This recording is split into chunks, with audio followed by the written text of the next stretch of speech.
Tonight, we listen for the quiet hands that move behind every life, the ones never seen, yet never absent. In the dim space between breath and ending, threads are drawn, measured, and, without hesitation, cut.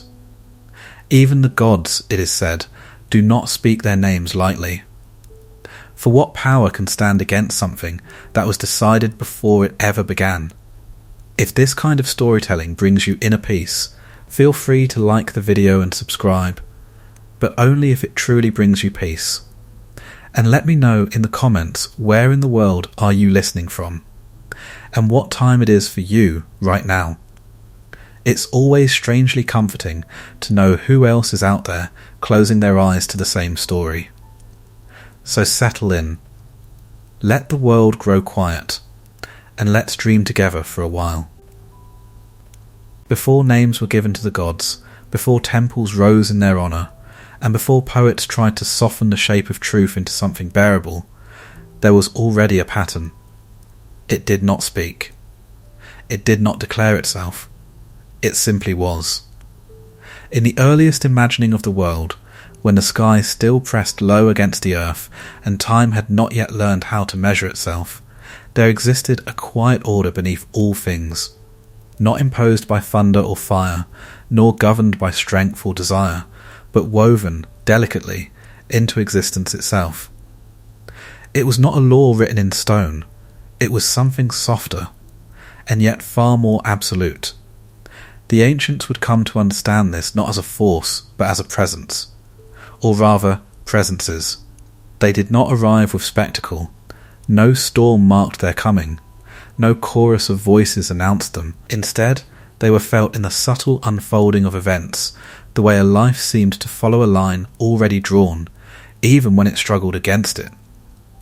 The way endings came with a strange sense of inevitability, as if they had always been waiting. Long before a child took its first breath, something had already begun. And long after a king raised his final monument, something remained unfinished, until it was not. There were those who tried to name this quiet certainty, to give it shape, to make it knowable, and so, in time, they spoke of three, not as rulers, not as creators, but as weavers, one who begins, one who measures, one who ends. Together they held no throne, and yet nothing stood beyond them, not even the gods, who themselves seemed to move along threads they did not spin. And if even the divine could not step outside this unseen design, what then of those who believed themselves free? The loom does not ask for belief.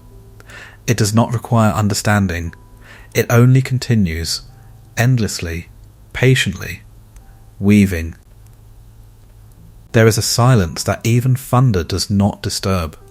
It lives beneath the clamour of Olympus, beneath the feasts and rivalries, beneath the laughter of immortals who believe themselves eternal.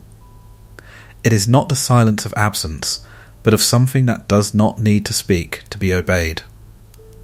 A silence that lingers, patient and unmoved, as even the King of Gods lifts his gaze towards something he cannot command. For all their power, the gods are not untouched by uncertainty. They can shape storms, bend the sea, and scatter armies like dust across the earth. They can punish, reward, transform. Their will is immediate, visible, often violent. And yet there are moments, rare, almost imperceptible, when that will falters, when even divine certainty hesitates, as if aware of a boundary it cannot cross. It is in these moments that the presence of the unseen becomes most apparent. The ancient poets spoke carefully when they approached this truth. They did not describe open defiance, nor did they claim the gods lived in fear as mortals do. Fear, after all, implies a kind of vulnerability the divine would not easily admit. Instead, they suggested something quieter, something closer to recognition, a knowledge that there exists an order older than Olympus itself. Even the great Zeus, whose hand holds the lightning and whose voice shapes the heavens, is bound to this understanding. Though he rules, though he decides the fates of many, There are limits to his dominion, lines he does not erase, threads he does not cut. It is said that he, too, listens, not with reverence, perhaps, but with a kind of solemn acknowledgement. For what stands before him is not a rival to be overthrown, nor an enemy to be subdued. It is something more enduring than power itself. The Moirai.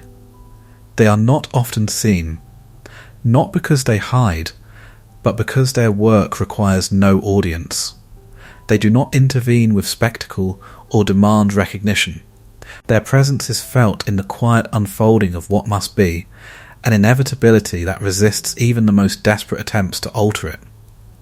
To the mortal mind, this is difficult to accept. To imagine that even the gods, who seem so far removed from human limitation, are themselves constrained by something unseen, it unsettles the order of belief. And yet, the myths return to this idea again and again. There are stories in which gods attempt to delay what has been foretold, to spare a favoured hero, to protect a beloved child, to bend the line ever so slightly away from its destined end. And sometimes, for a moment, it seems as though they succeed. The thread stretches, the pattern shifts, but it does not break. What has been measured cannot be unmeasured. What has been spun cannot be undone. In this, the gods reveal something of their own nature, not as all-powerful, but as participants in a greater design. Their struggles, their triumphs, even their rebellions, are woven into the same fabric as mortal lives. They act, but they do not author the whole. There is a quiet dignity in this limitation, though it is rarely spoken of, a recognition that power, no matter how vast, exists within a structure it did not create. And that structure does not answer to strength nor to desire. It simply endures. The Moirai do not threaten, they do not punish, they do not seek obedience. Their authority is not declared, it is assumed, as naturally as time moves forward and shadows lengthen at dusk. And perhaps this is why they are not challenged, not because they cannot be opposed, but because opposition itself belongs to the very pattern they maintain. To resist them is not to step outside their design, but to fulfill it. Even the gods, in their wisdom or pride, seem to understand this. There is no temple built high enough to reach them, no offering that can persuade them, no prayer that alters their work. They remain distant, not in space, but in nature, untouched by the concerns that consume both mortals and immortals alike. And so, beneath the endless sky, where gods rule and mortals struggle, there exists a quiet certainty that every beginning has already been held in unseen hands, that every measure has already been decided, and that every ending, no matter how fiercely it is resisted, waits with a patience that cannot be outlived, even by those who believe themselves eternal.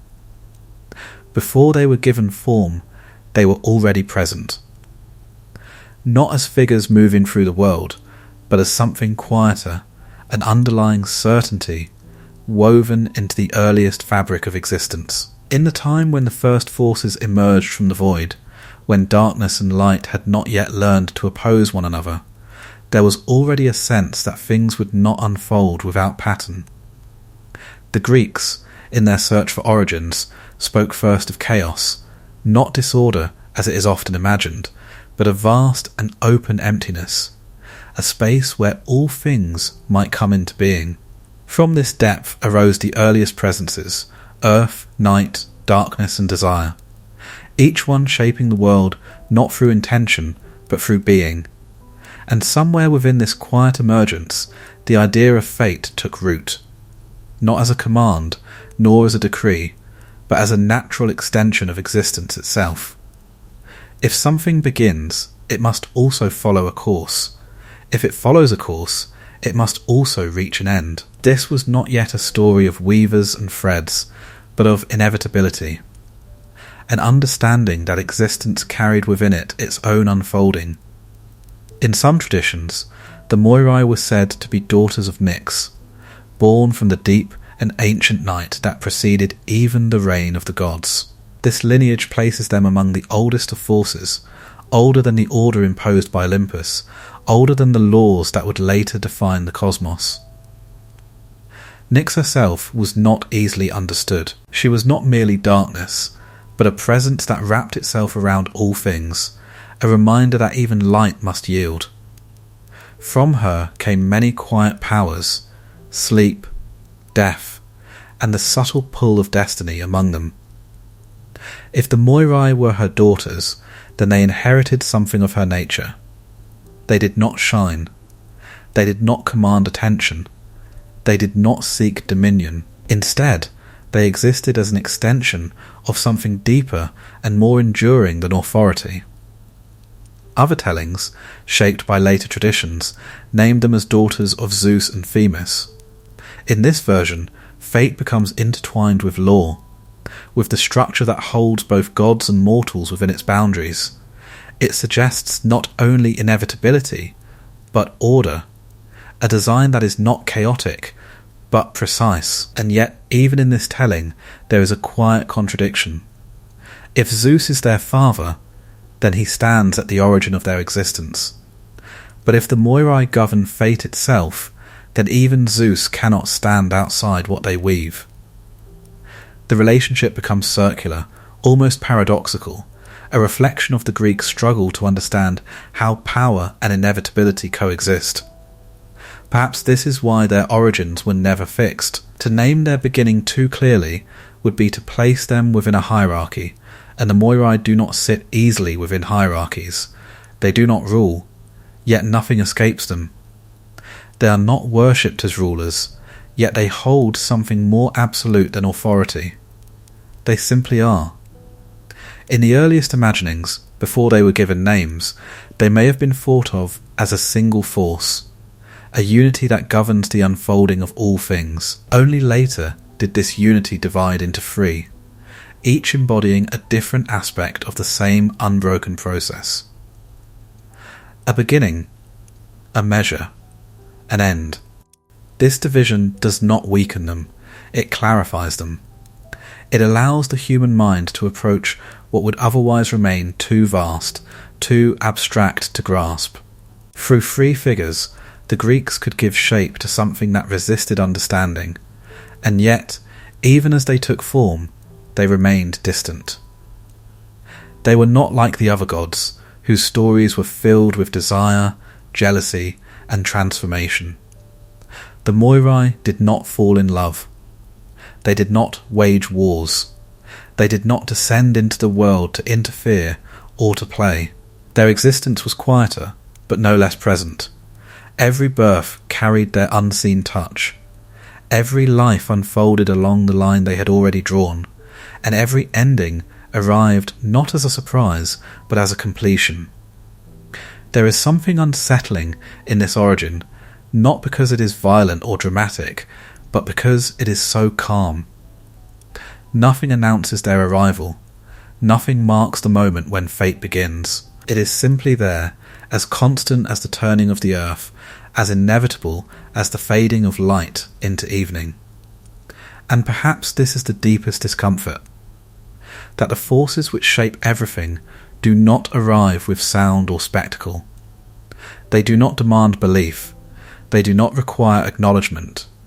They begin their work long before anyone thinks to ask where they came from, and they continue it long after the question has lost its meaning. It begins without sound. No voice marks the moment. No light descends to announce it. Somewhere, in a space untouched by breath or memory, a thread is drawn into being, fine, almost imperceptible, and yet already carrying the full weight of a life not yet lived. This is how existence is imagined in its quietest form, not as a sudden arrival, but as a continuation of something already set in motion. Before a child opens its eyes, before its name is spoken for the first time, there is already a line extending forward. Delicate, unbroken, and certain in its direction. The ancients did not see life as something chaotic. Even in its unpredictability, there was structure, a sense that each moment followed another, not by accident, but by necessity. And so they gave this structure a shape they could understand. A thread, not rigid, not unyielding, but continuous, capable of bending perhaps, but never of disappearing. It could stretch, tangle, even fray, but it would always move toward its end. Somewhere beyond the reach of sight, the Moirai attend to this thread. They do not rush, they do not hesitate. Their work unfolds with a calm that does not belong to time as mortals perceive it. For them, the beginning, the middle, and the end are not separate moments, but parts of a single, unbroken gesture. One draws the thread from nothingness, giving it form. Another measures its length, determining how far it will reach. And the last waits, not with impatience, but with certainty. To imagine this process is to stand at the edge of something unsettling. It suggests that life is not entirely open, not entirely shaped by choice or chance, that beneath every decision, every turn of fate, there lies a line that has already been extended to its limit. And yet, this does not make life empty. If anything, it deepens it. For the thread is not merely a path, it is the record of a life as it unfolds. Every joy, every sorrow, every fleeting moment of meaning is woven into its length. It is not separate from experience, but composed of it. The thread is not imposed upon life, it is life. This is where the ancient imagination becomes most delicate. The Moirai do not dictate each step. They do not whisper instructions into the ears of mortals, guiding them toward one action or another. Instead, they establish the boundaries within which life takes shape. The thread has a length, but how it is lived, how it twists and turns within that length, remains something more complex, or at least it appears to be. For even the illusion of choice may itself be part of the weaving. There are stories of those who try to escape their thread, to cut it short, to extend it, to alter its course. Kings who seek immortality, heroes who challenge prophecy, lovers who beg the gods to change what has been foretold. And sometimes, for a moment, it seems as though they succeed. The thread bends, it takes an unexpected turn, the pattern shifts just enough to create hope. But it does not break. What was drawn at the beginning remains intact, even if it is hidden beneath the complexity of events. The thread continues, carrying within it both the struggle and the outcome, both the attempt to escape and the inevitability of return. There is a quiet cruelty in this, but also a strange kind of mercy. For if the thread holds everything, then nothing is truly lost. Every moment, no matter how small, becomes part of the whole. It does not vanish, it does not dissolve into nothingness. It remains, woven into the fabric of existence. The Moirai, in their silence, preserve this continuity. They do not judge the life they spin. They do not favour one thread over another. A king's thread and a beggar's thread are held with the same careful precision, measured with the same unyielding attention.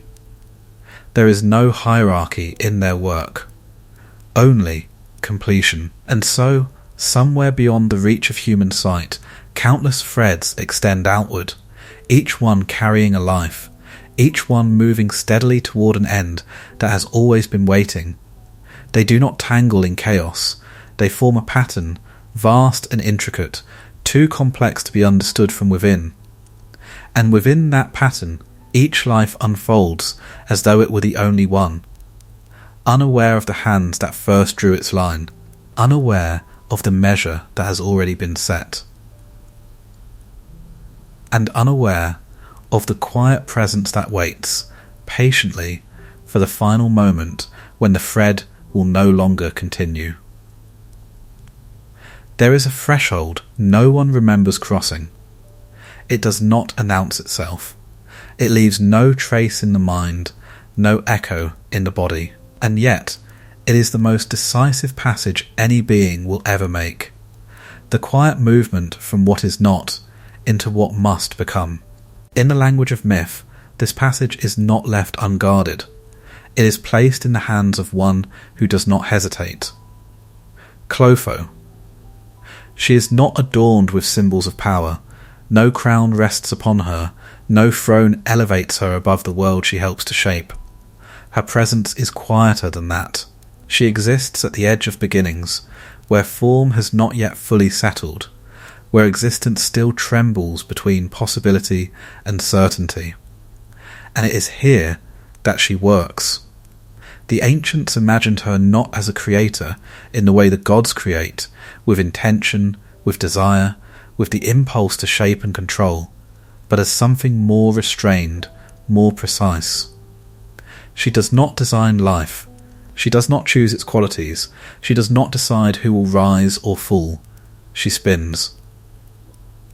From an origin that is never fully explained, a thread emerges into her hands. It is fine, almost weightless, and yet it carries within it the entire unfolding of a life. Not visibly, not in any way that can be read or predicted, but inherently, as though the future is already folded into its fibres. Before her touch, there is only the unformed. After it, there is direction. The motion is simple. A turning of the spindle, a drawing out of length, a steady, unbroken movement that transforms absence into continuity. It does not strain her. It does not slow her. It repeats without beginning or end, as though it has always been happening and will never cease. There is no urgency in her work, no moment of pause, no reconsideration. This is what unsettles the imagination most. For beginnings, as mortals understand them, are often filled with anticipation. They carry hope, uncertainty, sometimes fear. They are moments that seem to open outward, inviting countless possibilities. A child is born, and the future appears wide, undefined, waiting to be shaped. But in Clotho's hands, the beginning is not undefined. It is established. The thread she spins does not wander without form. It does not stretch endlessly into unknown directions. It has a length, though that length is not yet visible. It has a course, though that course has not yet unfolded.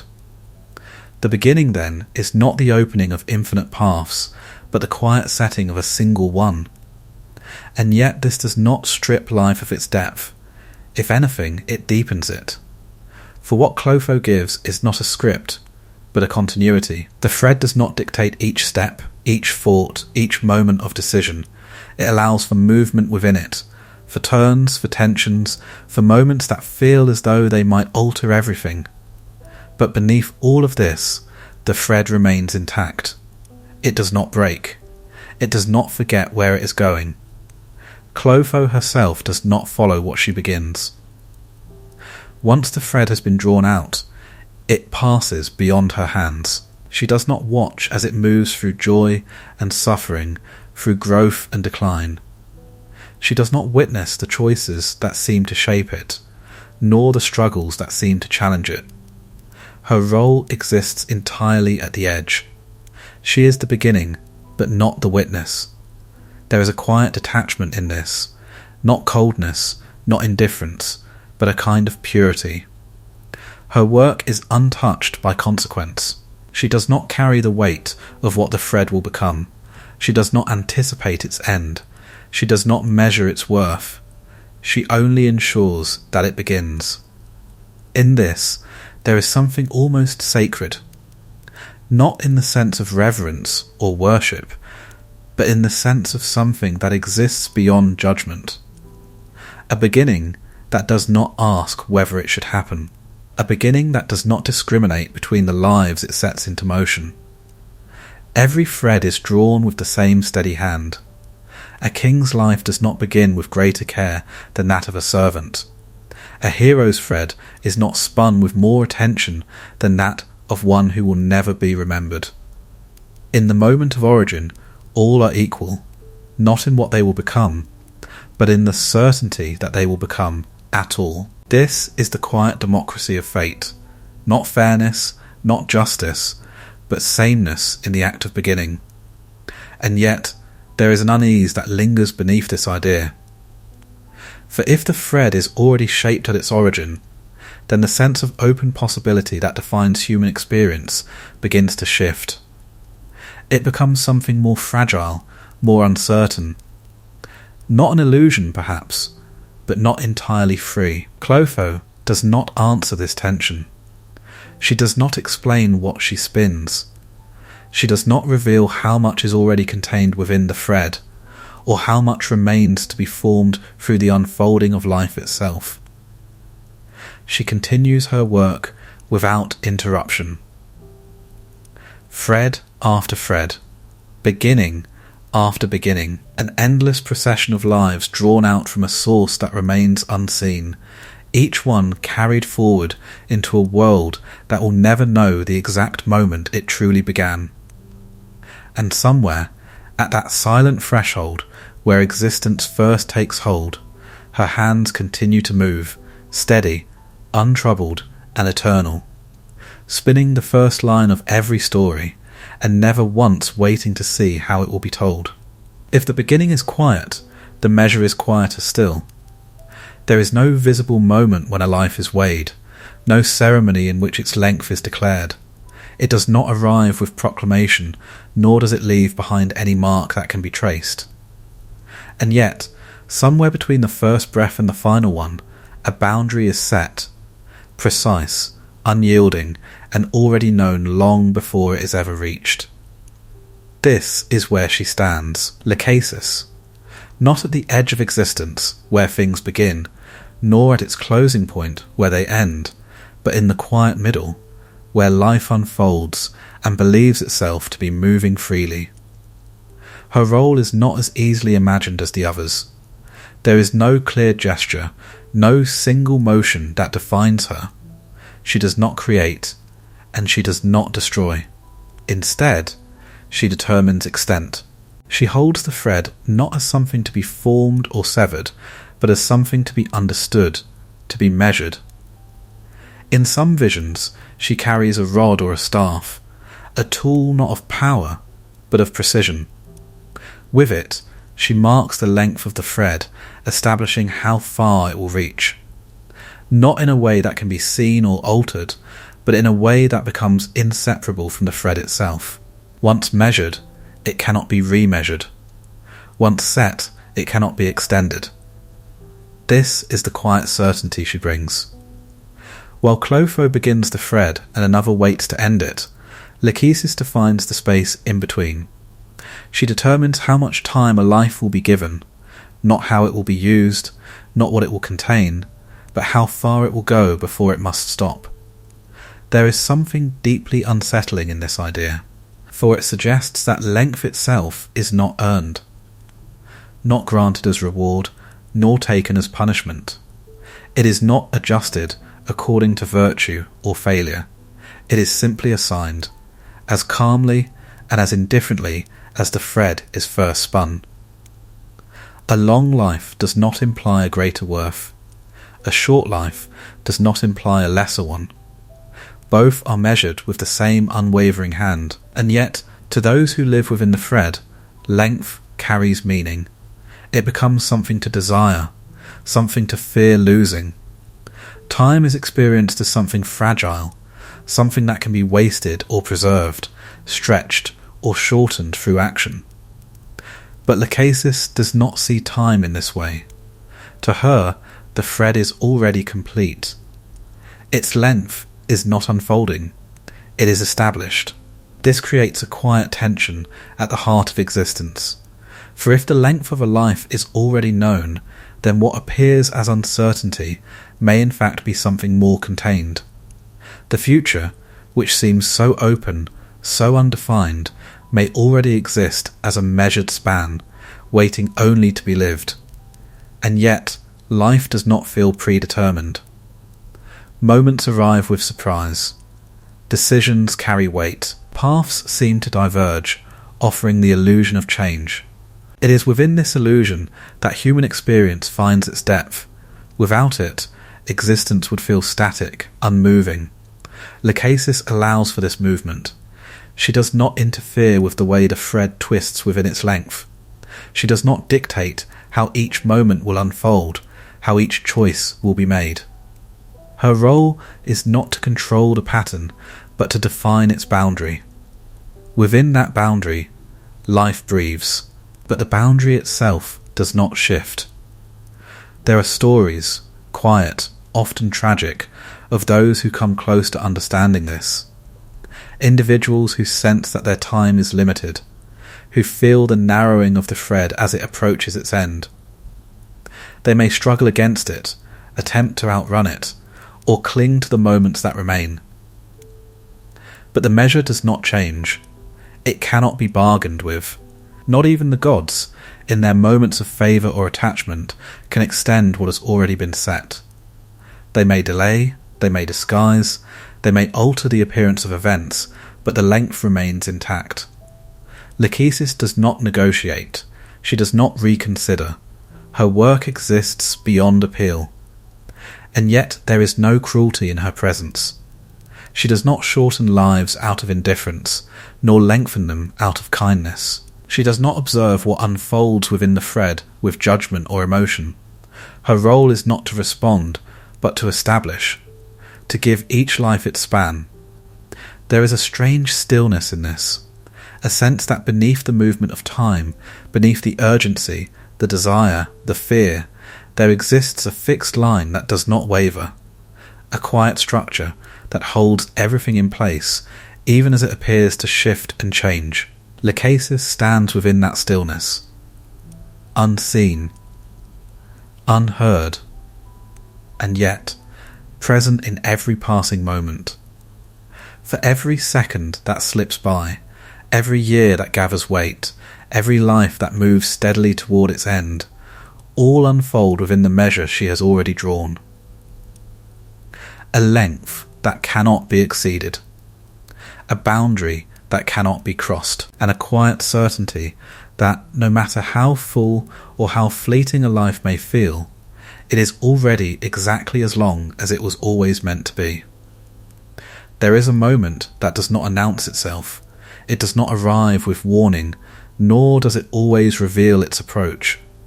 It may come in stillness, or in chaos, in the quiet fading of breath, or in the sudden fracture of a single instant. But whenever it comes, it carries with it a finality that cannot be mistaken.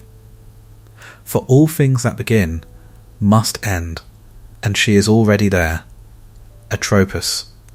She does not wait at a distance. She does not move toward the thread as it nears completion. She exists at its end from the very moment it is first spun, present, silent, and certain. If Cloto is the beginning and Lachesis the measure, then Atropos is the fulfillment of what was always contained within both. Her name carries a meaning the Greeks understood well. The one who cannot be turned, not persuaded, not delayed, not avoided. There is no negotiation in her presence, no space for appeal. What has been drawn forward must, at last, be brought to stillness. In the imagination of the ancients, she is often depicted holding shears, not large, not ornate, but precise. An instrument not of violence, but of completion. When the moment arrives, she does not hesitate. There is no struggle in her motion, no resistance from the thread, only a single, decisive act. And then, silence. To mortals, this moment is filled with meaning. It is feared, resisted, sometimes denied. It is surrounded by rituals, by beliefs that attempt to soften its edge or explain its necessity. The end of a life is not merely an event, it is a rupture, a separation from everything that came before. But to Atropos, it is not a rupture, it is a conclusion, not abrupt, but exact. The thread does not end too soon, nor does it extend beyond its measure. It reaches precisely as far as it was always meant to go. The cut is not an interruption, it is the final point in a line that has been moving toward it from the very beginning. This is what gives her presence its quiet weight. She does not bring death as an external force. She does not impose it from outside the thread. Instead, she completes what is already inherent within it. The end is not something added to life. It is something that has always existed within it, waiting. And when it arrives, it is not unfamiliar. It is inevitable. There is a strange stillness in this understanding. For if the end is always present, then life itself unfolds in its shadow. Every moment carries within it the certainty of its conclusion, even as it moves forward with the illusion of continuity. The thread appears to stretch endlessly, but it is always moving toward a point that has already been set. Atropos does not hasten this movement. She does not watch the thread with impatience, nor does she anticipate its arrival. Time, as mortals perceive it, does not govern her. She exists outside its flow, anchored only to the moment when the thread must end. And that moment does not change. There are stories, whispered, often with a kind of quiet desperation, of those who tried to escape her. Heroes who sought immortality, kings who demanded more time, lovers who begged for one more day, one more breath. Some turned to the gods, some defied prophecy. Some believed that through strength or cunning they might step beyond the boundary set for them. But Atropos does not follow such attempts. She does not pursue. She does not intervene.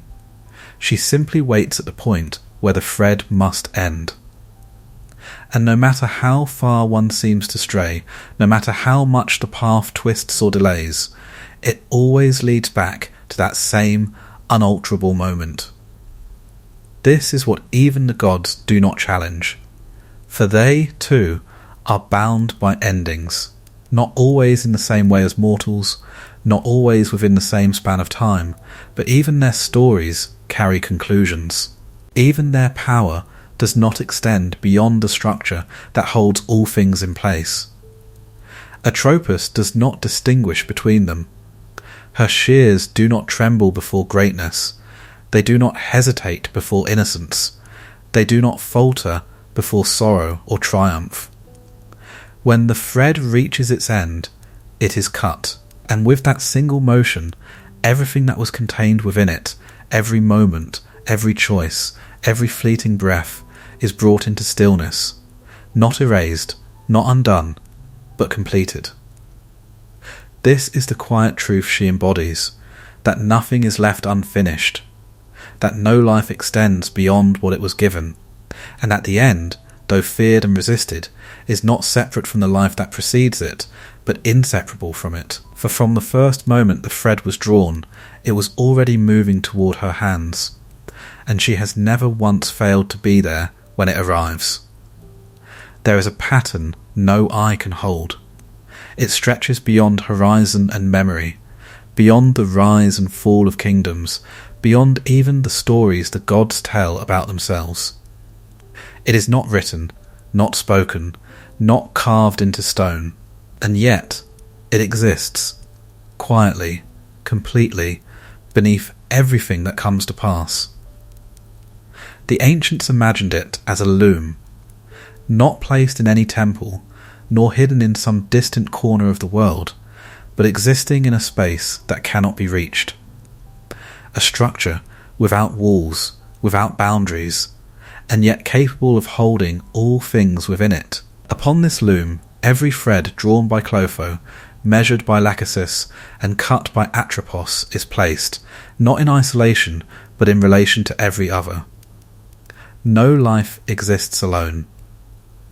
Each thread crosses another, and another, forming intersections that give rise to moments that seem, from within, like chance.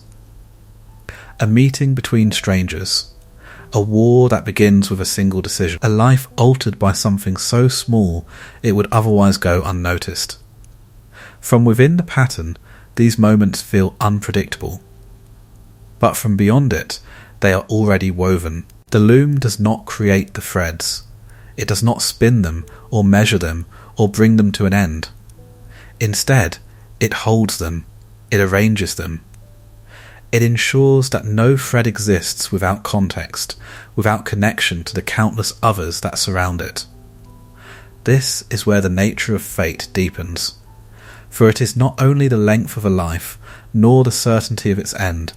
That defines it. It is also the way it touches other lives, the way one thread can alter the course of another without either ever fully understanding how or why.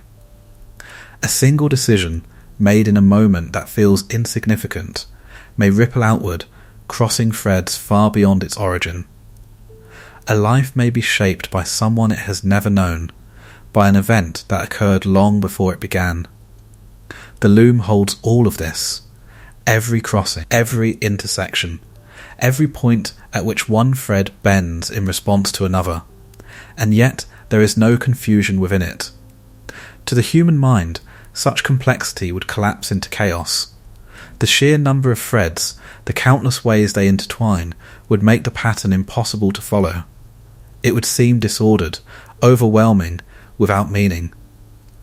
But the loom does not lose its clarity. It does not tangle. It does not falter.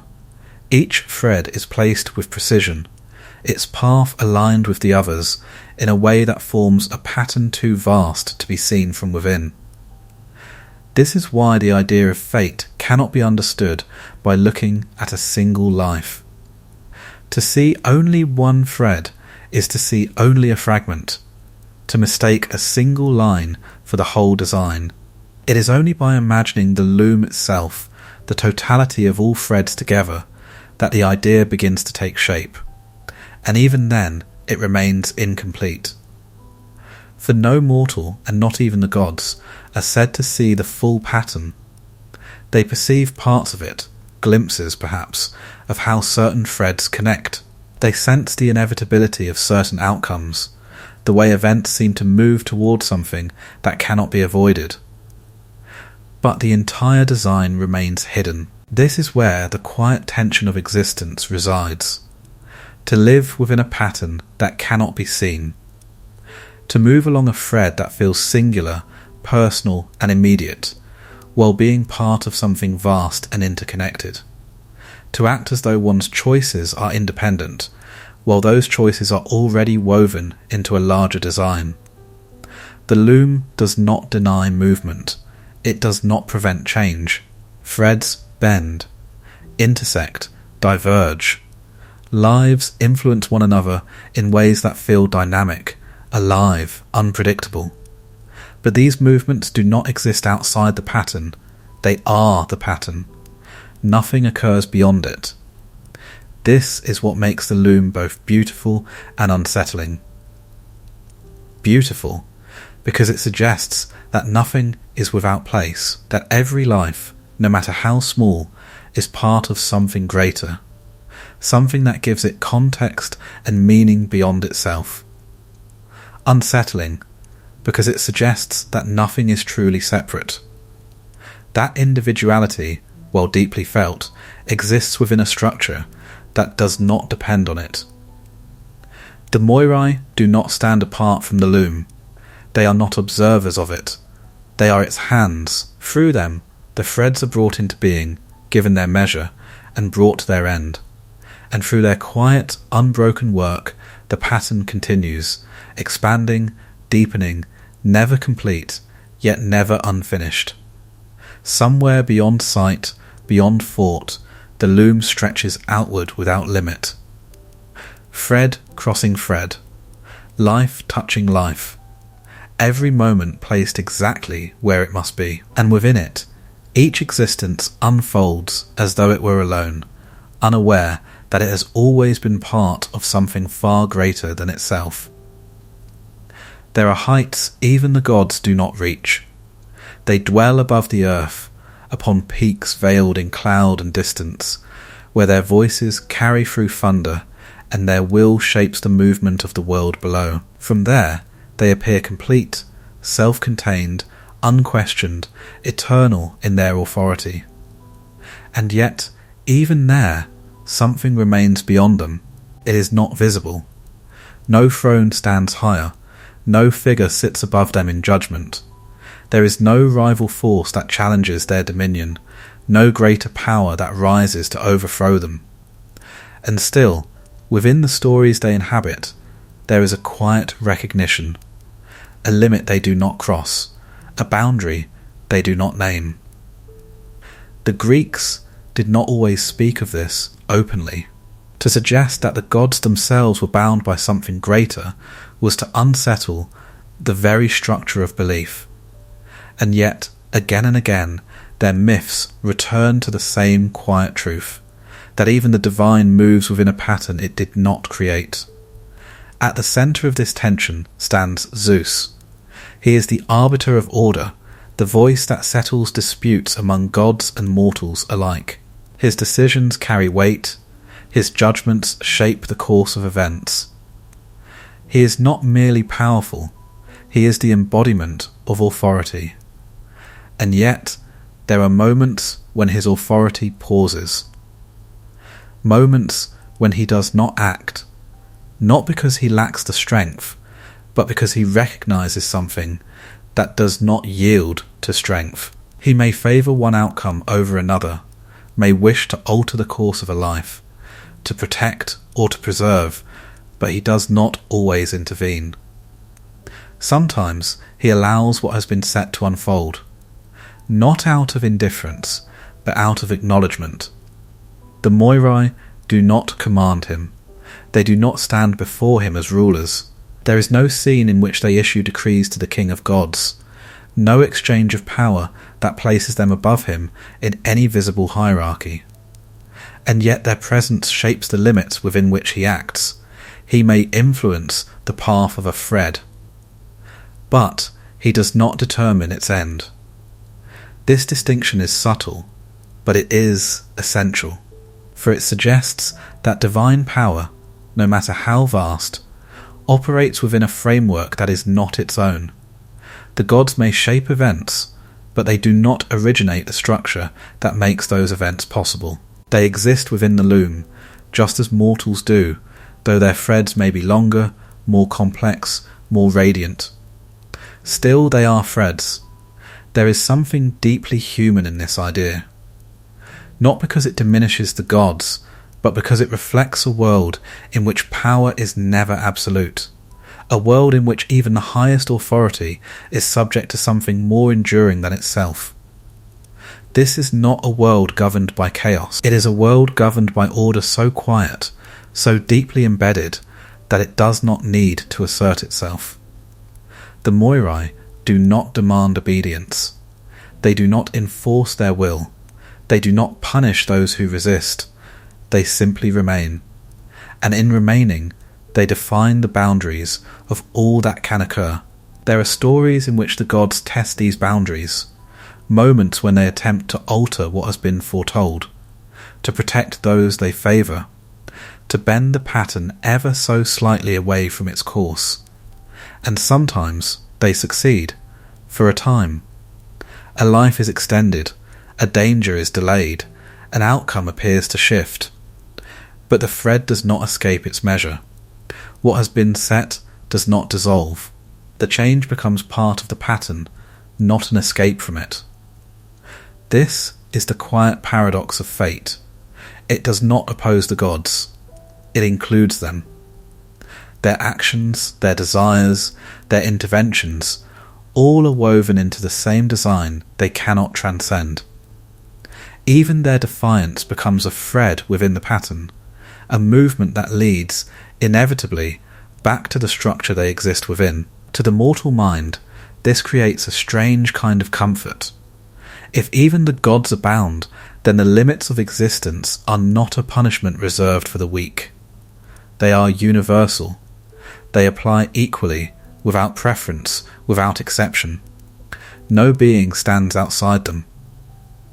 And yet, there is also something unsettling in this, for if not even the gods can step beyond the pattern, then there is no higher appeal, no greater force to turn to, no authority that can override what has already been woven. The Moirai do not listen. They do not answer. They do not change. They are not above the gods in the way one ruler stands above another. They are beyond the idea of rule itself. And so, on the heights of Olympus, where divine voices echo across the sky, there exists a silence beneath the sound, a quiet awareness that even here, at the peak of power, there are limits that cannot be crossed, limits not enforced by strength, but by something far older, something that does not rise or fall, something that simply is. And even the gods, in their brilliance and their pride, move within it, as surely as anything else that has ever begun, and will one day, inevitably, come to its end. Power, when it rises high enough, begins to resemble certainty. From the heights of Olympus, where clouds gather not as obstacles but as adornments, Zeus appears unchallenged. His voice carries through thunder, his will moves through sky and storm, and his presence shapes the rhythm of the world below. To mortals, he is not merely a ruler, he is the measure of authority itself. And yet, within the stories told in his name, there are moments where that certainty softens, not breaks, not collapses, but pauses. These moments do not announce themselves.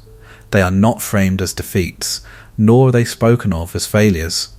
They exist quietly, almost hidden, in the spaces where Zeus chooses not to act, or where his action bends, subtly, around something he does not attempt to undo.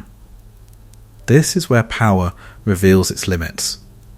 Zeus is not unaware of fate. He does not discover it as something foreign or unexpected.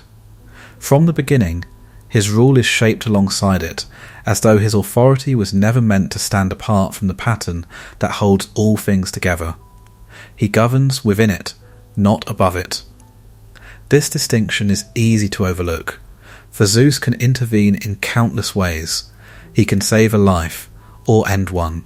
He can alter the course of a war, shift the balance between victory and defeat, protect those he favours or punish those who defy him. His reach is vast, his influence immediate. But it is not infinite. There are threads he does not cut, there are ends he does not prevent. And perhaps most telling of all, there are moments when he already knows the outcome, and allows it to unfold. In the great cycles of myth, Zeus is often portrayed as aware of what is to come, not in every detail, but in its certainty. He sees the arc of a life, the inevitability of certain events, the way one moment leads into another with a precision that cannot be undone. And still, he does not always intervene. This is not indifference. It is recognition. To act against fate would not be to change it, but to enter into it, to become part of the very pattern he might wish to resist. Any attempt to undo what has been set would itself be woven into the thread, not as a disruption, but as a fulfillment. This is the quiet paradox Zeus embodies. He is powerful enough to change almost anything. But not everything. There are stories where this tension becomes visible. A favoured mortal faces death, and Zeus watches. The impulse to intervene is there, to spare, to protect, to preserve what might otherwise be lost. And yet, something restrains him. Not a command, not a force imposed upon him, but an understanding that certain lines cannot be redrawn. The life has already been measured.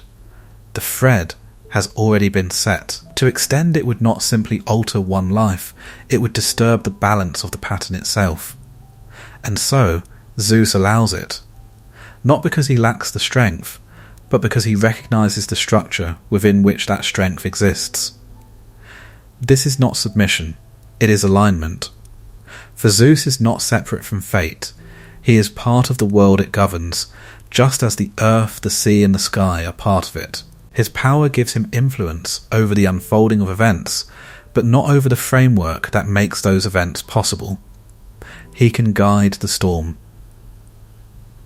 But he cannot decide where the thread ends. There is something almost solemn in this restraint.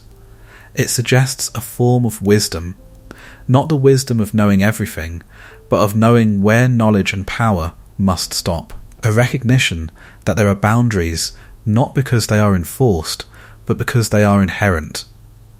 The Moirai do not stand before him. They do not remind him of his limits. They do not need to.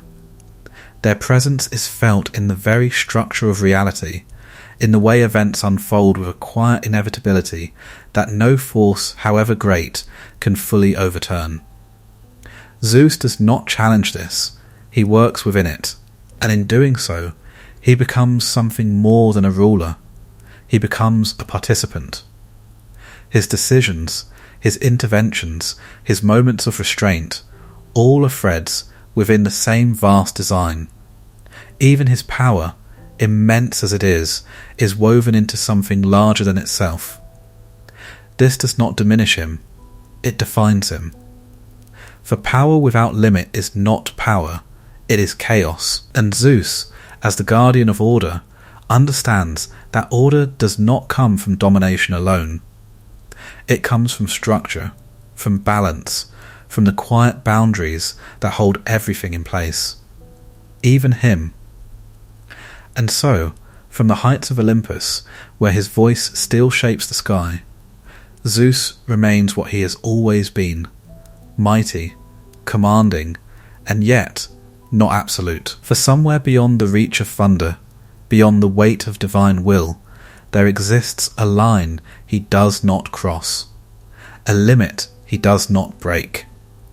And in that limit, the true shape of power is revealed, not as something without end, but as something that moves, inevitably, within it. There is a question that lingers in every life, though it is rarely spoken aloud. It moves quietly, beneath decisions, beneath moments of hesitation, beneath the feeling, so immediate, so convincing, that one might choose differently. It asks, without words, whether the path unfolding beneath one's feet is truly one's own, or merely the shape of something already drawn. This is the tension that lives at the heart of fate, not as conflict, not as opposition, but as something more subtle. A coexistence that does not resolve itself, but continues, threaded through every life that has ever been lived.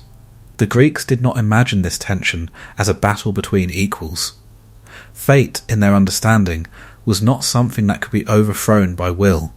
It did not stand before human choice as an obstacle to be challenged. Instead, it existed beneath it, within it, forming the very ground upon which choice appears to stand. And yet, choice is felt. It is experienced as immediate, as real. A moment arrives, and within it there seems to be more than one direction. A word can be spoken or withheld. A step can be taken or avoided. A path can be followed or abandoned. These moments carry weight. They shape lives.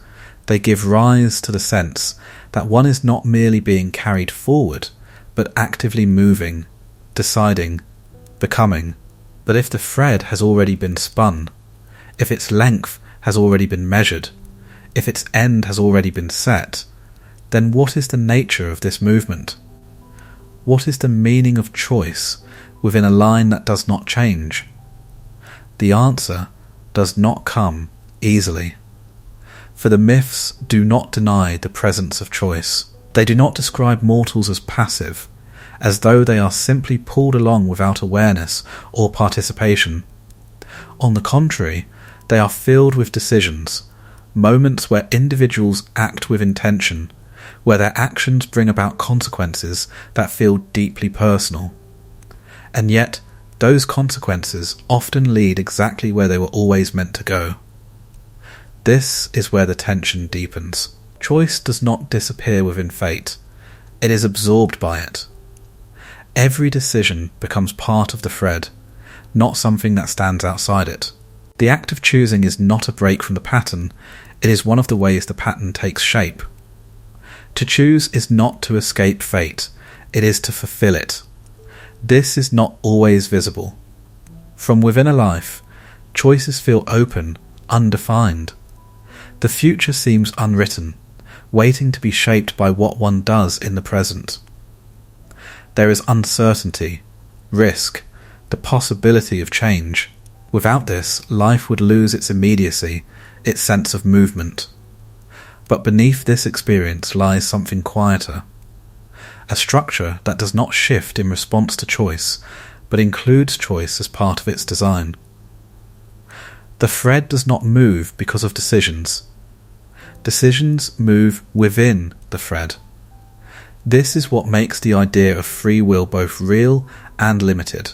Real, because it is experienced, because it shapes how life unfolds from moment to moment, because it gives meaning to action and consequence.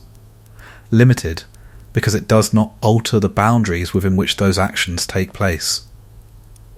The thread has a length, the end is already waiting, and everything that occurs between the two, every choice, every hesitation, every turning point, exists within that fixed span. There is a quiet irony in this.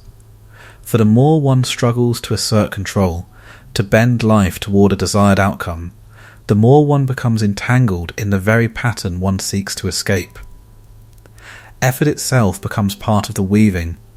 Resistance becomes another thread within the design. Nothing lies outside it. And yet, this does not render life meaningless.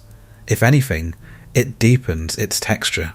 For within the certainty of fate, the experience of choice becomes something fragile and precious. Not because it changes the destination, but because it shapes the journey toward it. The way a life is lived, the paths taken, the moments embraced or avoided, these still matter. They define the thread, even if they do not extend it. The Moirai do not interfere with this. They do not guide decisions, nor do they prevent them. They do not whisper which path to take, nor do they correct those who stray. Their work exists at a different level, not in the moment-to-moment unfolding of life, but in the structure that contains it. They allow for choice, but they do not yield to it. This is the quiet balance the Greeks imagined, not a world where everything is fixed and lifeless, nor a world where everything is open and unbound, but something in between. A world where movement exists within stillness, where freedom is experienced within limits, where life unfolds as though it were both determined and chosen.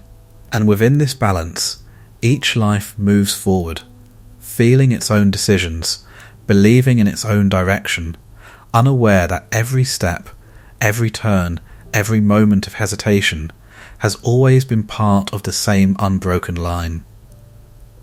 A line that continues, patiently, toward an end that has never once been uncertain.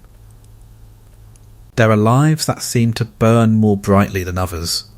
They rise from the same quiet beginning, drawn from the same unseen source, and yet they move through the world with a force that feels larger than the thread that carries them. Their names endure, their actions echo, their stories are told and retold, as though something within them resists the fading that claims all things. These are the lives called heroic, and yet even they are threads, no different in origin, no different in structure, spun by the same steady hand of Clotho, measured with the same quiet precision of Lachesis, and destined, without exception, for the same final certainty held by Atropos. What distinguishes them is not their freedom from fate, but their relationship to it. For the hero, more than any other, seems to stand at the edge of choice and inevitability. Their lives are filled with moments that feel decisive, moments where a single action appears capable of changing everything. A battle entered or avoided, a promise kept or broken, a path chosen when others might turn away. These moments are remembered because they feel like turning points, and yet within the pattern they are not deviations, they are confirmations. The thread of a hero does not escape fate, it reveals it more clearly. It moves with a kind of intensity that makes the structure beneath it visible. Where ordinary lives unfold quietly, almost unnoticed, the life of a hero draws attention to the way events align, the way outcomes gather around certain individuals as though guided by something unseen. This is why their stories endure. Not because they are free, but because they seem to approach the boundary of freedom more closely than others. They act boldly, often against expectation, often against warning. They challenge what appears inevitable, as though their strength or courage might be enough to alter the course laid before them. And sometimes, for a moment, it seems as though they succeed. They survive where others fall. They achieve what seems impossible. They bend circumstances in ways that defy understanding. But the thread does not break. The same force that allows their rise also ensures their end. The same pattern that lifts them into memory carries them, inevitably, toward completion. Their greatness does not exempt them, it binds them more tightly to the design. For the hero is not simply a figure within the story. They are a point where the story becomes visible. Their lives trace the contours of fate in ways that ordinary lives do not. Through them, the pattern reveals itself, not in full, not completely, but enough to be felt. There is often a kind of knowledge that surrounds them, a sense that their lives are not entirely their own, that something greater moves through them, guiding their steps even as they believe themselves to be choosing freely. This knowledge does not always bring clarity. Often it brings tension. For to sense the presence of fate is not to understand it. It is to feel its weight. Some heroes embrace this weight. They move forward with a kind of quiet acceptance, as though they recognize that their role is not to escape the thread, but to fulfill it. Others resist. They struggle against what has been foretold, seeking to carve a different path, to prove that all can overcome inevitability. But both responses lead to the same place. The thread continues. This is the quiet tragedy of the heroic life. Not that it ends, every life ends, but that its end often feels written long before it arrives. The hero's actions, no matter how bold or defiant, do not create a new path. They illuminate the one that has always been there. And yet, this does not diminish them. If anything, it deepens their significance. For within the certainty of fate, the way a life is lived becomes its own form of meaning. The hero's courage, their struggle, their refusal to yield easily, these do not change the thread, but they define it. They give shape to the journey, even if they do not alter the destination. This is why their stories are remembered, not as examples of freedom, but as reflections of something more complex. A life lived fully within its limits, a path followed with intensity, even when its end cannot be avoided. The Moirai do not treat these threads differently. They do not grant them special favour or extended measure. A hero's life is not longer because it is remembered. It is not spared because it is admired. It is simply woven. And when it reaches its end, it is cut with the same quiet precision as any other. But the pattern it leaves behind lingers, not in the thread itself, which has already been completed, but in the memory of those who witnessed its unfolding. The hero becomes a way of seeing fate, a way of understanding how something so absolute can still hold within it moments of brilliance, of defiance, of meaning. And in this, their lives continue to echo, not as exceptions to the pattern, but as its most visible expression. There are lives that seem to carry their ending within them from the very beginning, not hidden, not distant, but present, like a quiet shadow that moves alongside every step, never fully seen, yet never absent. Among all the heroes whose stories have endured, none stands closer to this shadow than Achilles. His life does not unfold in ignorance. From early on, there is a knowing, a quiet understanding that his path does not lead into old age, into the slow fading that claims most lives. Instead, it rises sharply, brightly, and then ends.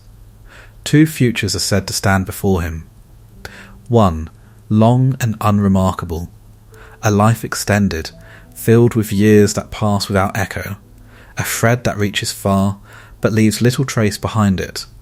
The other, brief and radiant, a life that burns intensely, filled with action, with conflict, with a name that will not be forgotten, a thread that ends early, but leaves a mark that endures. He is given the choice, or rather, he is made aware of it. This is where his story becomes something more than a simple unfolding of fate. For in this moment, the tension between destiny and will draws into focus.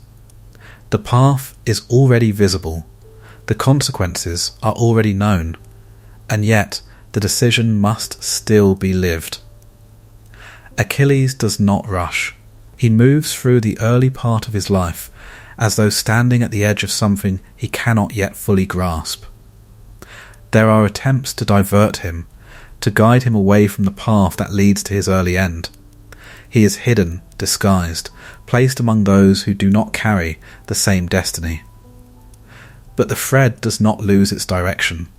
It bends, briefly, but it does not break.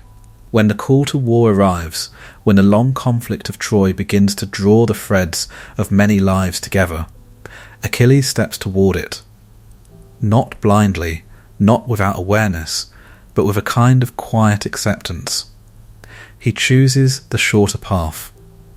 Or perhaps, more precisely, he fulfills it. This is what gives his story its weight. For it is not simply that he dies young. It is that he moves toward that end knowingly, willingly, as though recognizing that the value of his life does not lie in its length, but in its intensity. And yet, even within this acceptance, there is struggle. Achilles is not a figure of calm inevitability.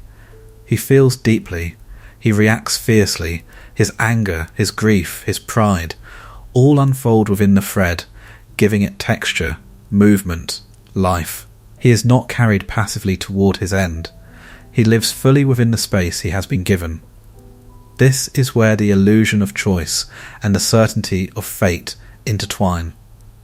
For every action he takes feels immediate, personal, shaped by emotion and circumstance. When he withdraws from battle, it is not because fate compels him, but because his anger demands it. When he returns, it is not because destiny calls him back, but because loss drives him forward.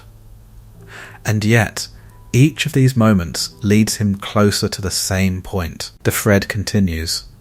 There is a quiet irony in this, that the very qualities that define Achilles, his strength, his passion, his refusal to remain distant from the world, are the same qualities that carry him toward his end. His greatness does not protect him from fate. It becomes part of the way fate is fulfilled. The battlefields of Troy do not change his destiny. They reveal it, and when the moment comes, when the life that burned so brightly reaches the limit that was always set, there is no interruption, no deviation. The end arrives as it was always going to arrive, not as a surprise, but as a completion. The story does not linger on the act itself, it lingers on what it means. For in Achilles, the Greeks saw something profound, not a hero who escaped fate, but one who understood it, who moved within it with a kind of clarity that others lacked. He does not overcome the thread, he does not alter its length, but he defines it through the way he lives. This is what remains. Not the fact of his death, but the shape of his life. A life that chose intensity over duration, presence over preservation, meaning over extension. And yet, even this choice, exists within the pattern. For the thread that carried Achilles was always meant to burn as it did. The paths before him, though they appeared separate, both led into the same design. His decision does not escape fate, it becomes one of its most vivid expressions. In this, his story becomes more than a tale of heroism. It becomes a reflection of something deeper. That even when a life seems to choose its path, it may already be walking the line that was drawn for it from the very beginning. And that sometimes the brightest lives are not those that endure, but those that reach their end exactly as they were always meant to. There are some threads that do not hide their pattern. They are spoken aloud before they unfold, named in fragments, revealed in glimpses that feel incomplete and yet disturbingly precise. They move not in silence, but in prophecy, whispered, feared, and often misunderstood. Among all such lives, few are as tightly bound to their own foretelling as that of Oedipus. His story does not begin with ignorance, it begins with knowledge. A warning is given before he can even understand it. A future described not in detail, but in certainty, that he will kill his father, and that he will marry his mother. These are not possibilities, they are not suggestions, they are declarations, fixed points waiting somewhere ahead. From the beginning, the thread is marked, and those who hear it do not accept it quietly. There is fear, immediate and instinctive. An attempt to step away from what has been spoken, to prevent it before it can take shape. The child is removed, abandoned, cast out as though distance itself might sever the line that connects him to what has been foretold. But the thread does not break. It bends, it shifts, it continues. Oedipus grows without knowledge of his origin, unaware of the line he walks. And yet, the prophecy lingers, not as a memory, but as a presence that returns when he begins to question who he is. When he hears of it again, it unsettles him, not as something distant, but as something dangerously close. And so, he acts. He does what seems, from within his understanding, the only possible response. He leaves the place he believes to be his home, distancing himself from those he believes to be his parents. He turns away, choosing exile over the risk of fulfilling what he fears. This is where the tension becomes almost unbearable, for his decision is not careless, it is not reckless, it is deliberate, thoughtful, driven by a desire to avoid harm. He acts with intention, with moral clarity, with the belief that his choices can shape the future. And yet every step he takes leads him closer to the very outcome he seeks to escape. The road he follows is not empty. It carries him toward a meeting, an encounter that appears accidental, sudden, without meaning. A dispute arises, brief and violent. A life is taken. He does not know who he has killed. The thread continues. Further along, he arrives at a city in need, a place burdened by suffering and uncertainty.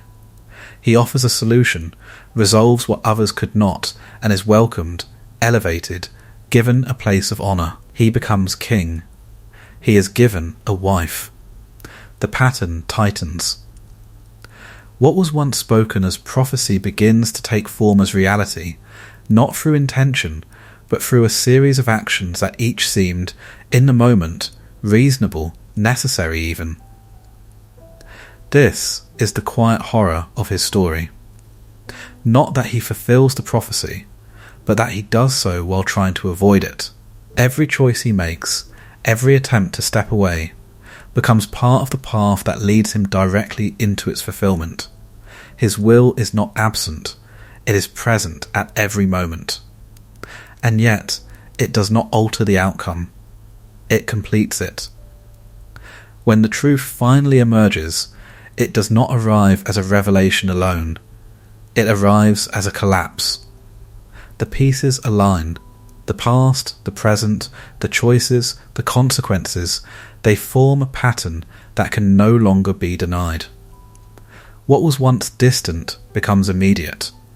What was once feared becomes known, and in that knowing there is no escape.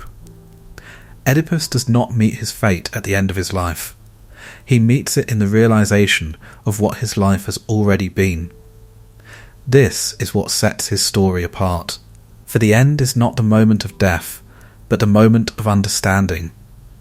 The recognition that every step, every effort to resist, was already part of the design he sought to escape. There is no defiance left in this moment. No attempt to change what has already occurred. Only a quiet, devastating clarity. The thread has unfolded exactly as it was meant to. Not despite his actions, but through them. The Moirai do not intervene.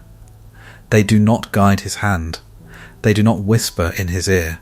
And yet, their presence is felt in every turn, in every intersection of choice and consequence. The pattern holds, unbroken, as though it had never been in doubt. This is the deeper weight of his story. That fate does not require ignorance to succeed. It can unfold even in the presence of knowledge, even in the presence of resistance, even in the presence of will. For the thread does not change because it is seen. It does not alter because it is feared. It continues. And when it reaches the point where all things become clear, it does not undo what has been woven. It reveals it. And in that revelation, the life of Oedipus becomes something more than tragedy. It becomes a mirror. A reflection of the quiet, unsettling possibility that even the most deliberate choices may lead, step by step, toward an end that was never uncertain, an end that was waiting, long before the first step was ever taken.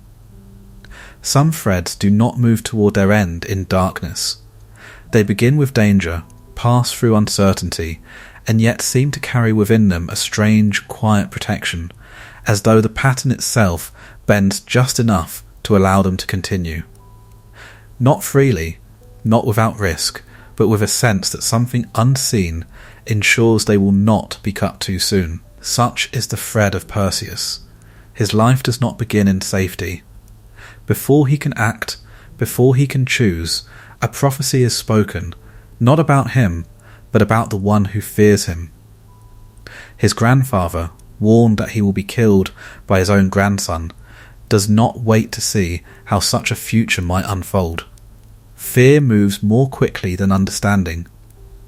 And so, the child is cast away, not alone, but alongside his mother, enclosed within a vessel and set adrift upon the sea. It is an act meant to end a thread before it can take shape, to erase what has been foretold before it has the chance to become real. But the thread does not end. It is carried. Across uncertain waters, through a space where survival is neither guaranteed nor expected, the life of Perseus continues. The sea does not claim him. The vessel does not break. What was meant to be an ending becomes a beginning. This is where his story begins to take on a different quality. For while other lives struggle against fate, only to find themselves drawn back into its design, Perseus moves within it as though guided. Not consciously, not deliberately, but with a quiet alignment that keeps him from breaking. He grows, unaware of the prophecy that shaped his earliest moments. His life unfolds with a sense of movement, of direction, as though each step leads naturally into the next. And yet, danger is never far. A king, driven by desire and ambition, sets before him a task that is meant to be impossible, the slaying of Medusa. A creature whose gaze turns all who meet it into stone, whose very existence seems designed to end any thread that comes too close. It is not a challenge offered in fairness, it is a command meant to remove him. And yet Perseus does not turn away. He steps forward, not recklessly, not without awareness, but with a kind of quiet resolve. And in this movement, something unusual occurs. The gods intervene, not to alter his fate, but to assist in its unfolding. He is given tools, objects that do not change the nature of the task, but make its completion possible. a reflective surface to avoid the fatal gaze, wings to move where ordinary steps cannot reach, a blade that does not fail when it must strike. These are not gifts of exemption, they are instruments of fulfillment. For Perseus does not escape danger. He passes through it. The moment of confrontation arrives not as chaos, but as precision. He does not look directly. He does not hesitate. He acts within the narrow space that allows survival, and in doing so, he succeeds.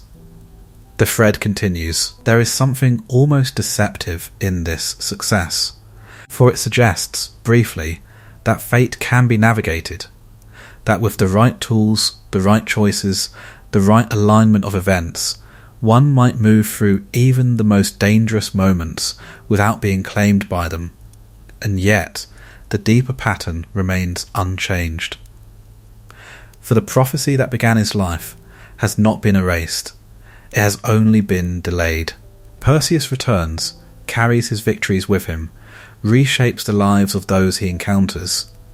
He saves, he restores, he fulfills what appears to be a path marked not by tragedy, but by triumph. But the thread does not forget where it is going. The end does not arrive in battle. It does not come through failure or defeat. It comes quietly, almost without intention. A moment of action, a throw, a movement that seems ordinary, unremarkable, leads to the fulfillment of what was spoken long before he could understand it. The grandfather who sought to escape his fate meets it not through pursuit, but through accident, or what appears to be accident. The thread completes its arc. This is where the story reveals its deeper shape. For Perseus does not seek to fulfill the prophecy. He does not act with knowledge of its outcome. And yet everything he does moves him toward it. Even his survival, even his victories, even the moments that seem to set him apart from the inevitability that governs other lives. The protection he experiences is not a release from fate. It is part of it. He is preserved, not so that he may escape the thread, but so that the thread may reach its full length. This is the quiet distinction his story holds. That fate does not always move through suffering. It does not always reveal itself through struggle or resistance.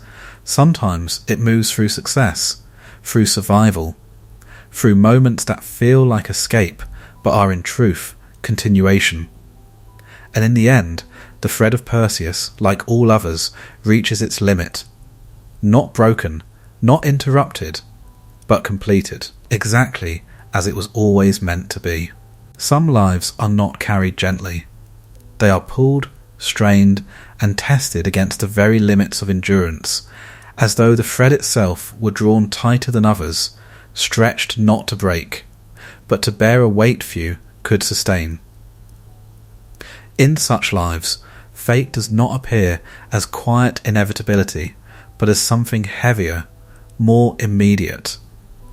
Such is the thread of Heracles. From the beginning, his life is marked, not by prophecy alone, but by tension between forces greater than himself. Born of both mortal and divine, he does not belong entirely to either world. This duality does not elevate him into freedom. It binds him more deeply into the pattern, placing him at the centre of a struggle that is not his to control. Even before he understands himself, he is already part of something unfolding.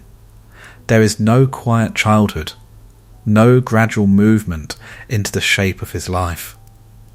Instead, there is disturbance, an intrusion that reveals, early on, that his path will not be simple. Strength comes to him not as a gift, but as something inseparable from conflict. It defines him, but it also isolates him, setting him apart in a way that cannot be undone. And yet, strength does not free him. If anything, it draws fate closer.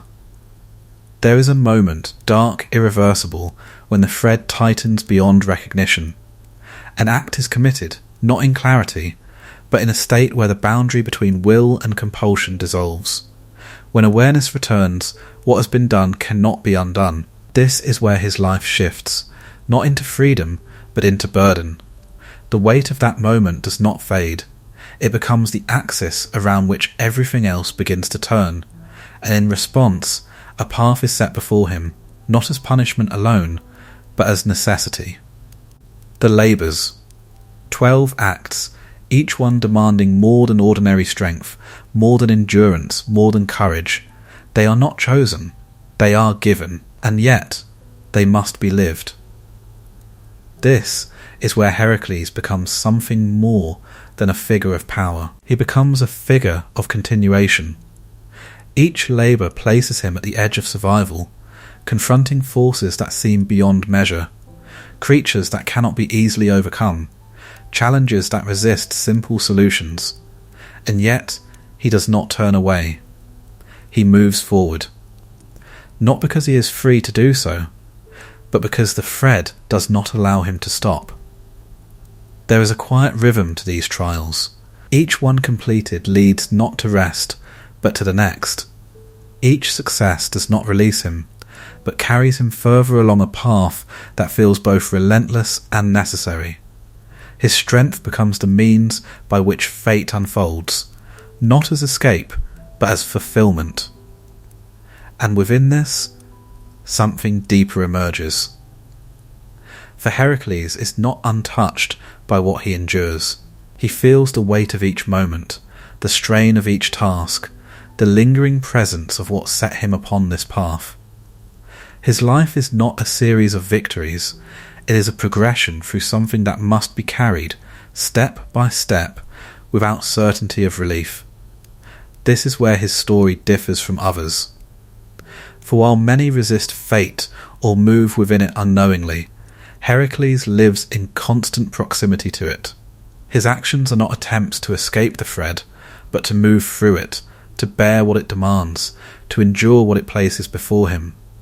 And yet, even this endurance does not alter the end. For all his strength, all his trials, all his movement through the impossible, the thread remains what it has always been. It does not extend beyond its measure. It does not grant exemption in return for effort. The end waits, and when it arrives, it does not come as a grand confrontation. It comes through something quieter, more intimate, something that moves close to him, something he does not immediately recognize as the final turn of his thread. There is no battlefield, no great struggle to mark the moment, only a continuation that leads inevitably to completion. This is where the meaning of his life settles, not in the strength he displayed, nor in the tasks he accomplished, but in the way he moved through what was given to him. His labours do not change his fate, they reveal it. For the thread of Heracles is not one of escape, it is one of endurance. And within that endurance, there is a kind of quiet transformation, not into freedom, not into release from the pattern, but into something that carries the weight of the pattern fully, without turning away. The Greeks would later speak of his end not as disappearance, but as transition, something that lifts him beyond the mortal condition. But even this does not break the thread, it completes it. For fate does not always end in silence. Sometimes it ends in a form that appears to transcend what came before. But even that too was always part of the design, and so the life of Heracles remains, etched not as a story of power alone, but as a reflection of what it means to carry a thread that does not yield, that does not lighten, that moves steadily forward no matter how heavy it becomes. A life not freed from fate, but shaped entirely by the strength required to endure it. There are moments when the thread seems to tremble, not because it weakens, not because it is close to breaking, but because something within it begins to resist. A life, moving along its quiet and unseen line, suddenly turns against the direction it feels itself being drawn. It hesitates. It questions. And then it challenges. This is where defiance enters the pattern. Not as something foreign, not as a force that exists outside fate, but as something that arises within it, an impulse to step away from what feels inevitable, to assert a will strong enough to alter the course already set. The Greeks did not imagine this lightly. To challenge fate was not an act of simple rebellion. It was not driven by arrogance alone, nor by ignorance.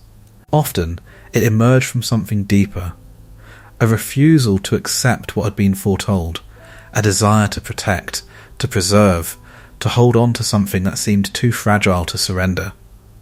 A parent seeking to save a child.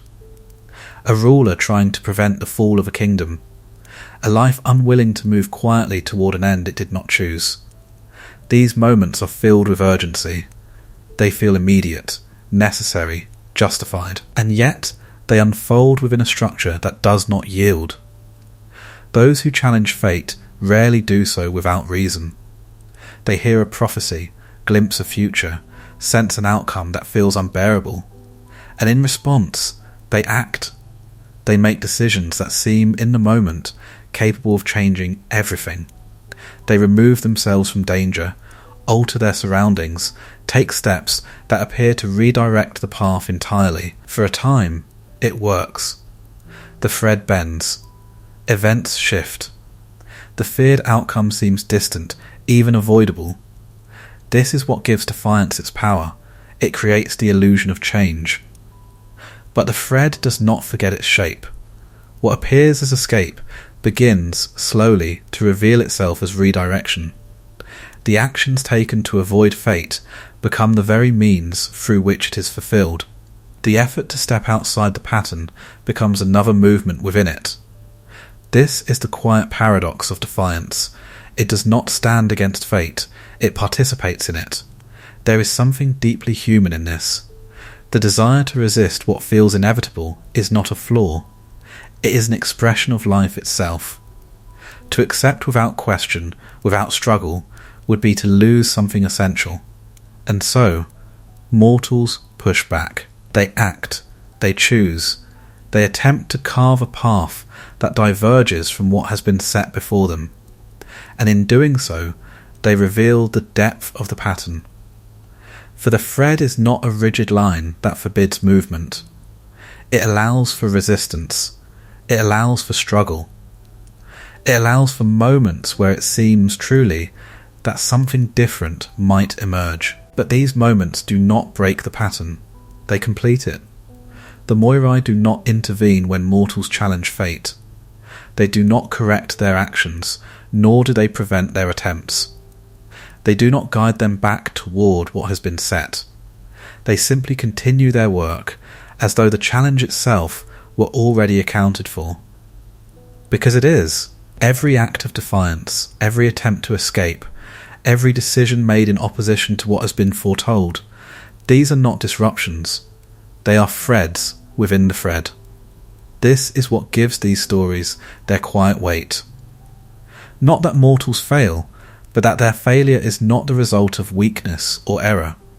It is the result of something deeper, an order that does not change, even in the presence of resistance. And yet, there is no cruelty in this. Fate does not punish those who challenge it. It does not respond to their defiance with anger or retribution. It simply remains, unmoved, unaltered. The outcome arrives not as a consequence of defiance, but as its destination. This is what makes these moments so unsettling, for they suggest that even the strongest will, even the most deliberate action, cannot step beyond the boundaries already set. That freedom, while deeply felt, exists within limits that cannot be overcome. And yet, without that feeling of freedom, the challenge would never arise. The struggle would never take place. Life would move forward without tension, without meaning. It is in the act of challenging fate that life reveals its intensity, its urgency, its depth. And even though the thread does not change, the experience of moving within it becomes something richer, more complex. The attempt to resist becomes part of the story, shaping it, giving it form, even as it leads back to the same inevitable end. This is the quiet truth the Greeks return to again and again, that fate does not eliminate struggle, it contains it, and that those who challenge it are not outside the pattern, but among its most vivid expressions. Lives that burn against the line they follow, illuminating it not by escaping it, but by moving through it with a force that cannot be ignored, until, at last, the thread reaches its end, and even defiance falls into silence. Some words do not fade after they are spoken, they linger, not as echoes, but as presences, quiet, persistent, shaping the way the future is seen long before it arrives. They do not demand belief, and yet they cannot be easily forgotten. Once heard, they remain, altering the space in which every decision is made. These are prophecies. In the world of myth, they do not emerge from uncertainty. They are not guesses, nor interpretations shaped by hope or fear. They are glimpses, partial, often obscure, but anchored in something that does not shift. They do not describe what might happen, they reveal what will. And this is what makes them so difficult to bear. For a prophecy does not wait for events to unfold before it takes effect. It begins the moment it is spoken. It enters the mind, settles into thought, reshapes perception. What was once unknown becomes anticipated. What was once open becomes narrowed. The future, though still distant, begins to feel close. There are places where such words are said to emerge, quiet spaces where the boundary between what is and what will be seems to thin. Among them stands Oracle of Delphi, where seekers once travelled not to learn everything, but to hear enough. Enough to unsettle. Enough to change the course of a life. The voice that spoke there did not offer clarity. It did not explain itself. It did not soften what it revealed. It spoke in fragments, in shapes that required interpretation, leaving those who heard them to carry not certainty, but weight. And it is in that weight that the prophecy begins to act. For once a future is known, or believed to be known, it cannot be unseen. Every action begins to orient itself around it. Every decision is made either in pursuit of it or in resistance to it. And yet both paths lead in the same direction. This is the quiet structure of prophecy. It does not force, it does not command. It allows. It allows fear to shape decisions. It allows hope to guide actions. It allows resistance to become movement. And in allowing all of this, it ensures that the thread continues exactly as it was meant to. There is a subtle cruelty in this. Not because the prophecy deceives, but because it does not prevent misunderstanding. Those who hear it often interpret it through the lens of their own fears, their own desires. They act not on what is, but on what they believe it to mean, and in doing so, they step directly into its fulfillment. A warning meant to be avoided becomes the path that leads to its realization. An attempt to escape becomes the movement that completes it. This is why prophecies in these stories are so rarely clear. Clarity might invite stillness, ambiguity invites action, and it is through action that the thread moves forward. The Moirai do not speak through these prophecies, they do not reveal themselves, and yet their presence is unmistakable. For the prophecy does not create the future, it reflects it. What is spoken is not a possibility, it is a fragment of the pattern already woven. The words do not shape the thread, they expose it, partially, incompletely, but enough to be felt. And once felt, it cannot be ignored. This creates a quiet tension within every life touched by prophecy. To know, even in part, what lies ahead is to carry a burden that cannot be set aside. It changes the way time is experienced. The present becomes charged with meaning, each moment weighed against what is to come. And yet, the future remains out of reach. Unavoidable, but not fully visible. There is no peace in this, only movement. a steady progression towards something that has already been named, even if it has not yet been understood.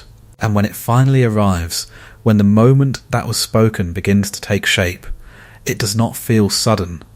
It feels familiar. Not because it was expected in detail, but because its presence has been felt for so long. The thread has been moving toward it from the moment the words were first heard. The prophecy does not come true. It reveals that it was always true. This is the quiet power it holds, not to alter the future, but to illuminate its inevitability. And in doing so, it becomes one of the clearest expressions of fate, not as force, not as command, but as something that unfolds with a certainty that cannot be escaped. Even when it is known, even when it is feared, even when every effort is made to step away from it. For the thread does not change because it is seen. It does not turn because it is resisted. It continues. And the words that once unsettled the mind settle, at last, into silence, as the future they revealed becomes the present that can no longer be avoided. There are moments that seem to open. They arrive quietly, without announcement, and yet they carry a weight that feels unmistakable. A pause in the movement of life, a space where more than one path appears to exist. In such moments, the world feels uncertain, unfinished, as though what comes next has not yet been decided. This is where choice seems to live.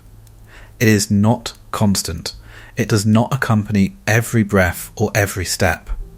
But when it appears, it is convincing. It presents itself as possibility, as freedom, as the ability to move in one direction or another, shaping the course of what will follow.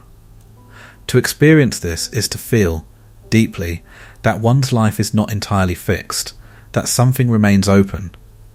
And yet, beneath this experience, something quieter persists. The thread does not divide. It does not split into separate lines, each leading to a different end. It remains singular, continuous, already extended from its beginning toward its conclusion. The appearance of multiple paths does not create multiple threads. It creates a moment within the same one. This is the illusion.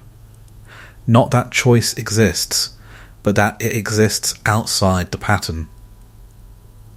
The Greeks did not deny the presence of decision. They did not imagine life as a rigid sequence of events unfolding without participation. On the contrary, they filled their stories with moments of hesitation, of deliberation, of action taken in the face of uncertainty.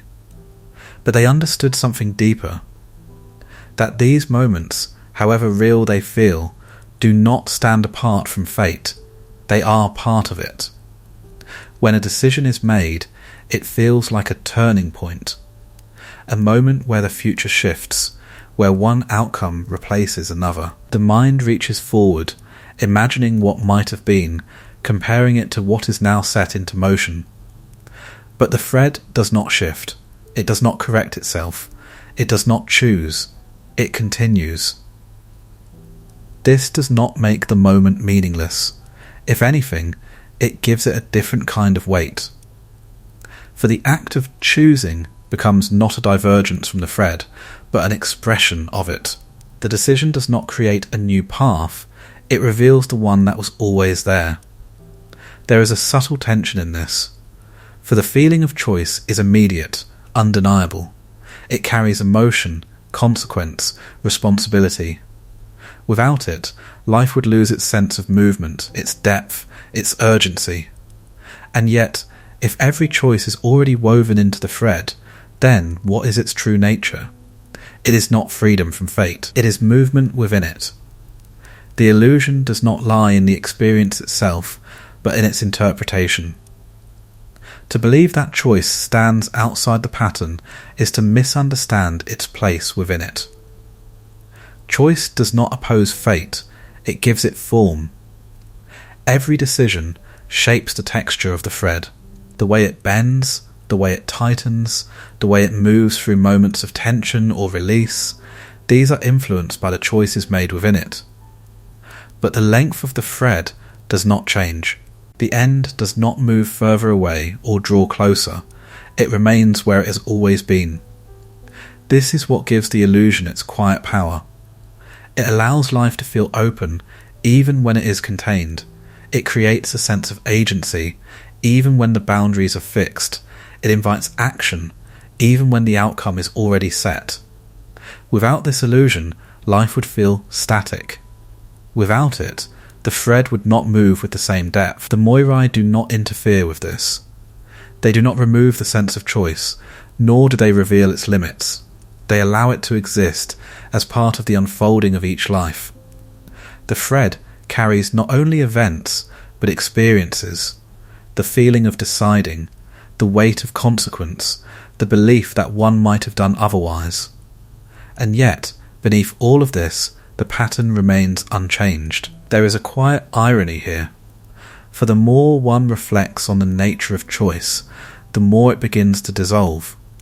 The sense of freedom becomes less certain, less distinct. What once felt like open possibility begins to resemble something more contained, more directed, and yet this reflection does not alter the experience itself. The next moment arrives. Another decision presents itself, and once again, the feeling returns. This is the balance the Greeks imagined. Not a world without choice, nor a world where choice governs everything, but a world where choice exists within limits that cannot be seen from within. A world where freedom is felt, even as it is held within a structure that does not yield.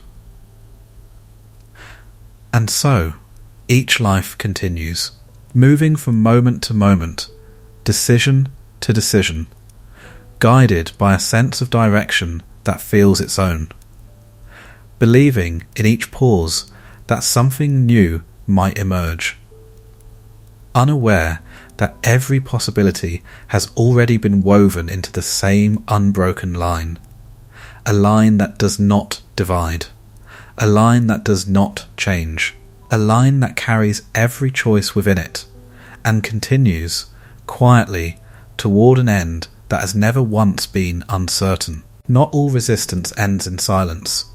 There are moments when the challenge against fate does not simply dissolve back into the pattern, unnoticed and absorbed.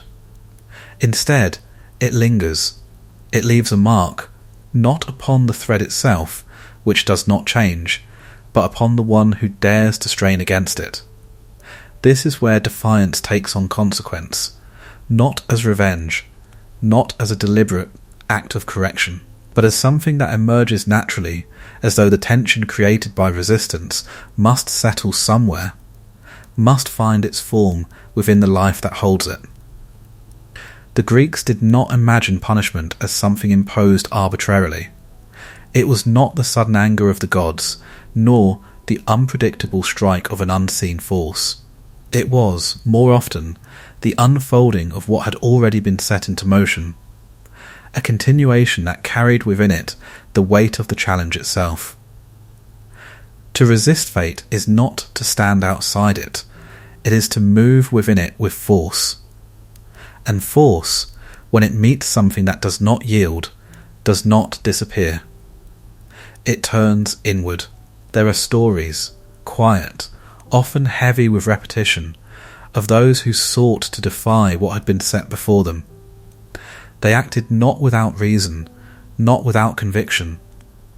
They believed, in some measure, that their will could alter the course of events, that their strength or insight might be enough to step beyond the line that had been drawn. For a time, it seemed possible. They avoided danger. They delayed what was feared. They carved out moments that felt like victory, like proof that the thread could be bent far enough to escape its direction. But the thread does not forget, and when it begins to return to its course, it does not do so gently. The weight of what has been resisted settles into the life itself, not as an external force, but as something that reshapes the path from within. The consequences are not always immediate. They may unfold slowly, gathering presence over time, until they become impossible to ignore. This is what the Greeks understood as punishment, not a blow from outside, but a deepening of the pattern. A life that strains against its thread does not break it, but it may find that the thread tightens, that the movement becomes more difficult, more burdened, more marked by the very resistance that once seemed to offer freedom. There is no single form this takes. For some, it appears as loss, something taken away, not in retaliation, but as part of the unfolding that follows their actions. For others, it appears as repetition, a cycle that returns again and again, as though the life cannot move forward without passing through the same moment once more. And for some, it becomes awareness, a clarity that arrives too late to change what has been done, but not too late to feel its full weight. The recognition that the path they sought to avoid has been fulfilled not in spite of their actions, but through them. This is perhaps the most profound form of consequence. Not suffering alone, but understanding. To see with quiet certainty that the challenge itself was part of the pattern, that every attempt to step outside the thread only carried it further along its course. The Moirai do not impose this. They do not respond to defiance. They do not adjust the thread in reaction to what is done within it. They remain as they always are, unmoved, unaltered, continuing their work without interruption. And yet, within the thread, the effects of defiance unfold, not as punishment in the sense of judgment, but as completion in the sense of inevitability.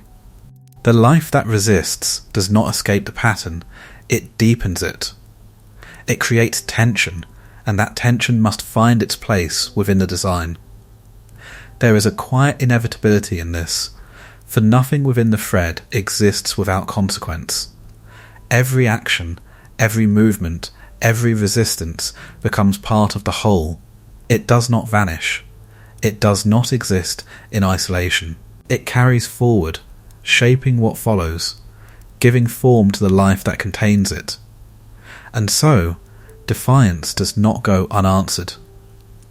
But the answer is not given by an external voice. It is written into the thread itself. This is what makes it so difficult to recognize. For the consequence does not arrive as something separate from the life. It is the life, continuing. The struggle, the tension, the outcome, they are all part of the same unbroken line. And in the end, what appears as punishment is not a response, it is a reflection. A life that pushed against its own path, now moving forward with the imprint of that resistance woven into every step. Until, at last, the thread reaches its end, and the tension that once defined it falls into stillness, leaving behind only the quiet certainty that nothing within it was ever outside the pattern it sought to resist. There are presences that speak through thunder, others through fire, through wind, through signs that demand attention and leave no doubt that something has been said. The gods of Olympus are not quiet in this way. Their will is known because it declares itself, through storm, through voice, through the visible shaping of the world.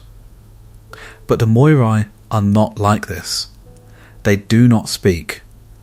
There are no recorded words attributed to them, no oracles that claim to carry their voices, no moments in which they step forward to explain what they have done or what they will do. Their work unfolds without announcement, without instruction, without any attempt to be understood.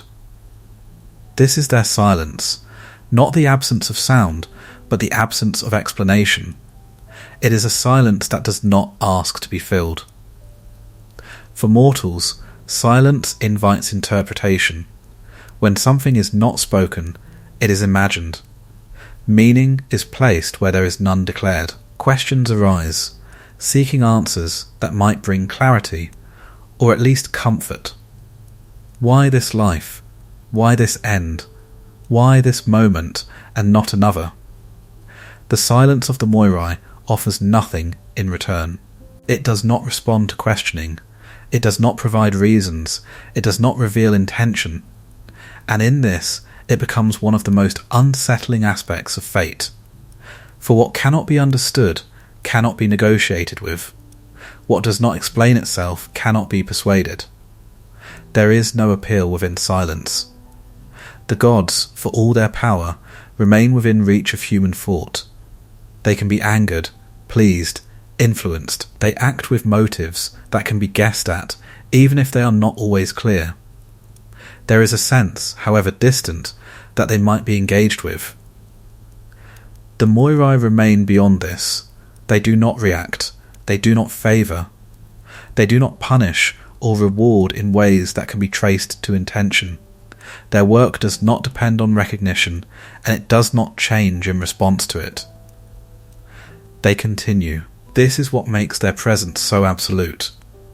For power that speaks can be answered. Power that acts without explanation cannot. There are no stories of prayers answered by the fates, no accounts of offerings that altered the course of a life, no moment in which a mortal or a god receives guidance from them, a sign that might illuminate what lies ahead. Instead, there is only the unfolding. The thread begins. It is measured. It is cut. And at no point in this process is anything said. This silence does not imply absence. On the contrary, it implies completeness. There is no need to explain what does not change. No need to justify what is not subject to judgment. The Moirai do not speak, because their work does not require understanding. It requires only continuation. And yet, this silence shapes the way their presence is felt. It creates a distance that cannot be crossed, a sense that what governs life is not something that can be approached, reasoned with, or even fully imagined. It is simply there, operating beneath the surface of all things, unaffected by the thoughts or desires of those who live within it. This is where the human response becomes most visible. In the absence of answers, meaning is sought elsewhere, in the actions of the gods, in the patterns of the world, in the stories that attempt to give shape to what cannot be directly known. The silence of the Moirai does not prevent this, it allows it. For within that silence, interpretation becomes possible. Not as truth, but as reflection, a way of engaging with something that does not engage in return. There is a quiet humility in this. To live within a pattern that does not explain itself is to accept a limit to understanding.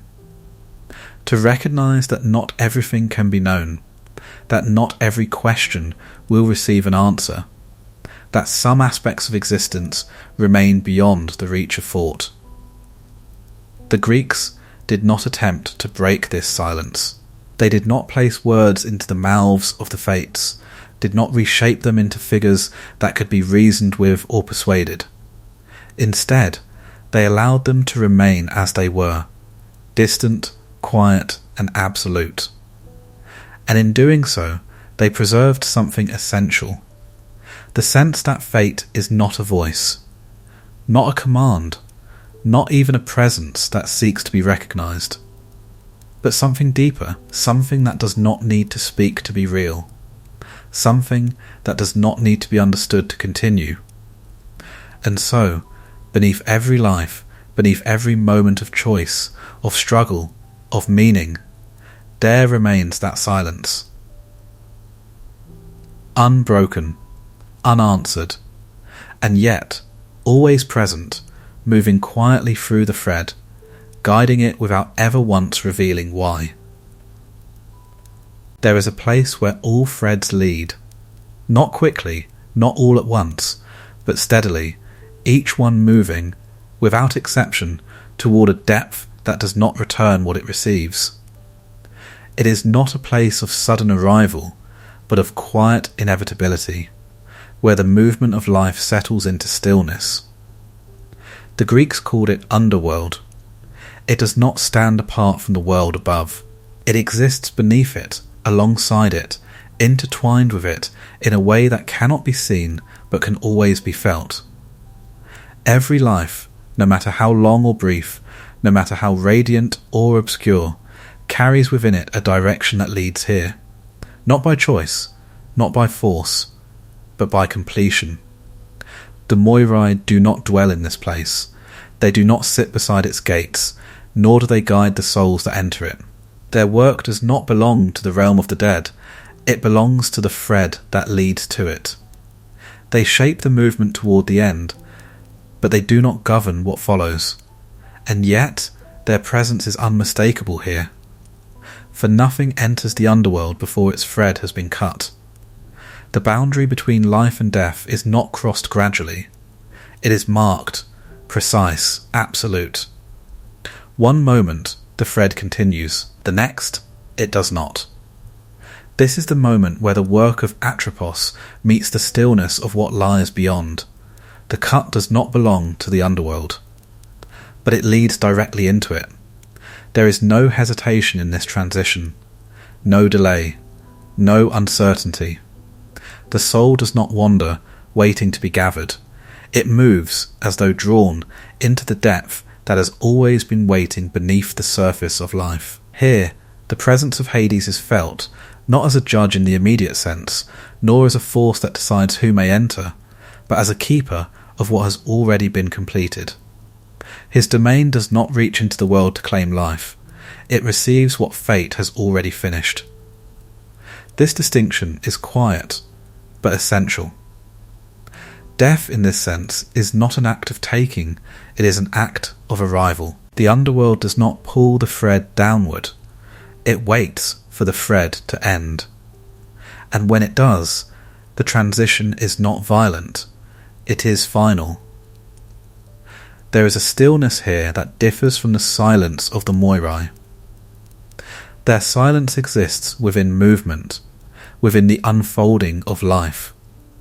The silence of the underworld exists after movement has ceased. It is not the quiet of something ongoing, it is the quiet of something complete. This is where the tension of life releases. The urgency, the striving, the uncertainty, all of it settles into a state that does not change. The thread, once cut, no longer moves. What was once becoming is now fixed, held within the pattern as something that has already been lived. And yet, even here, the connection to fate remains, for the life that arrives in the underworld carries with it the entirety of its thread. Every moment, every choice, every intersection with other lives, all of it has already been woven, already been completed. Nothing is added, nothing is removed. The Moirai do not follow. Their work does not extend beyond the cut. But what they have woven remains. This is what gives the underworld its quiet weight.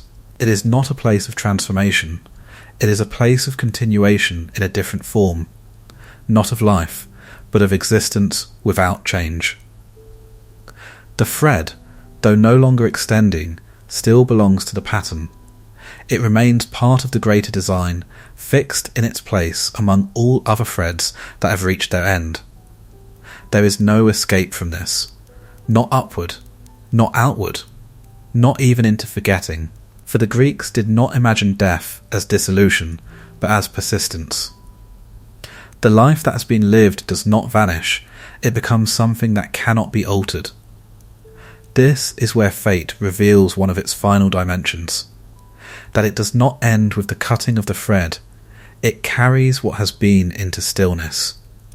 The underworld does not reshape it, it holds it, and so every life, no matter how it unfolds, moves toward this same quiet destination, not as punishment, not as reward, but as the natural completion of what was always set into motion. The Moirai do not guide this journey, but they make it possible. For without the thread, there would be no path. Without the cut, there would be no arrival. And without the pattern that holds both, the underworld would remain empty, waiting, as it always does, for the next life to reach the point where movement ends. and stillness begins. There is a moment that divides without sound. It does not stretch, it does not linger. It exists as a boundary so fine it cannot be held, and yet so absolute it cannot be crossed twice. One instant, the thread continues. The next, it does not. This is the moment of death. It is not always marked by stillness. Sometimes it arrives in quiet, in the slow dimming of breath, where life recedes so gently it is difficult to say when it has fully gone. At other times it comes with force, sudden, undeniable, leaving no space for awareness to follow it. But regardless of how it appears, its nature does not change. It is exact. There is no early arrival, no delay. The moment does not come before it is meant to, nor does it wait once it has reached its place. It is bound to the thread with a precision that cannot be seen from within life, but is never broken. This is where the work of Atropos becomes visible, if only for an instant that cannot be observed. The cut is not gradual. It is not a fading that extends over time. It is a single act, and yet to those who experience it from within, it does not feel like a cut. It feels like a transition. Something shifts, something gives way, something moves from one state into another, without leaving behind a trace that can be fully grasped. There is no clear boundary from the perspective of those still within the thread, only the recognition that something has changed, that presence has become absence. But absence is not emptiness. The Greeks did not imagine death as disappearance, they understood it as passage, a movement from one condition into another, guided not by will, but by the completion of what had already been set into motion. The thread, having reached its full length, does not unravel, it ends, and in ending it releases what it has carried. This release is not violent. It is not chaotic. It is as precise as the cut itself. There is something deeply unsettling in this precision, for it leaves no room for uncertainty. The moment of death does not ask whether it should happen. It does not consider whether the life has been fulfilled, whether there is more that could be done, whether something remains unfinished. These questions belong to those who remain within the thread. The moment itself does not answer them, it simply arrives. There are stories in which death is personified, given form, made visible in a way that can be confronted or understood. But beneath these images lies something quieter, something less tangible.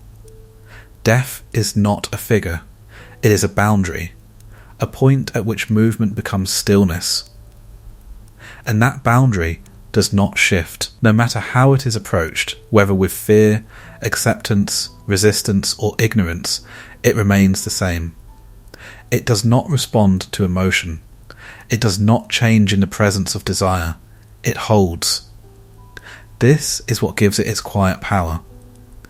For everything within life moves. Time passes. Moments change. The thread unfolds with a sense of continuity that feels unbroken, and then, suddenly, there is a point where that movement ceases. Not gradually, not partially, completely. The moment of death does not belong to time in the same way as life does. It marks the end of time for the thread it touches. Beyond it, there is no continuation of movement, no unfolding of moments, no progression from one state into another. What lies beyond belongs to a different order, one that does not carry the same sense of flow. And yet, this moment is not separate from life. It is part of it. From the first instant the thread is drawn, this boundary is already present. Not visible, not immediate, but inherent. Life does not move towards something unknown, it moves towards something already set. This does not make life smaller, it gives it shape. For without an end, there would be no form, no structure, no sense of completion. The thread would not be a thread, it would be an endless extension without meaning or definition.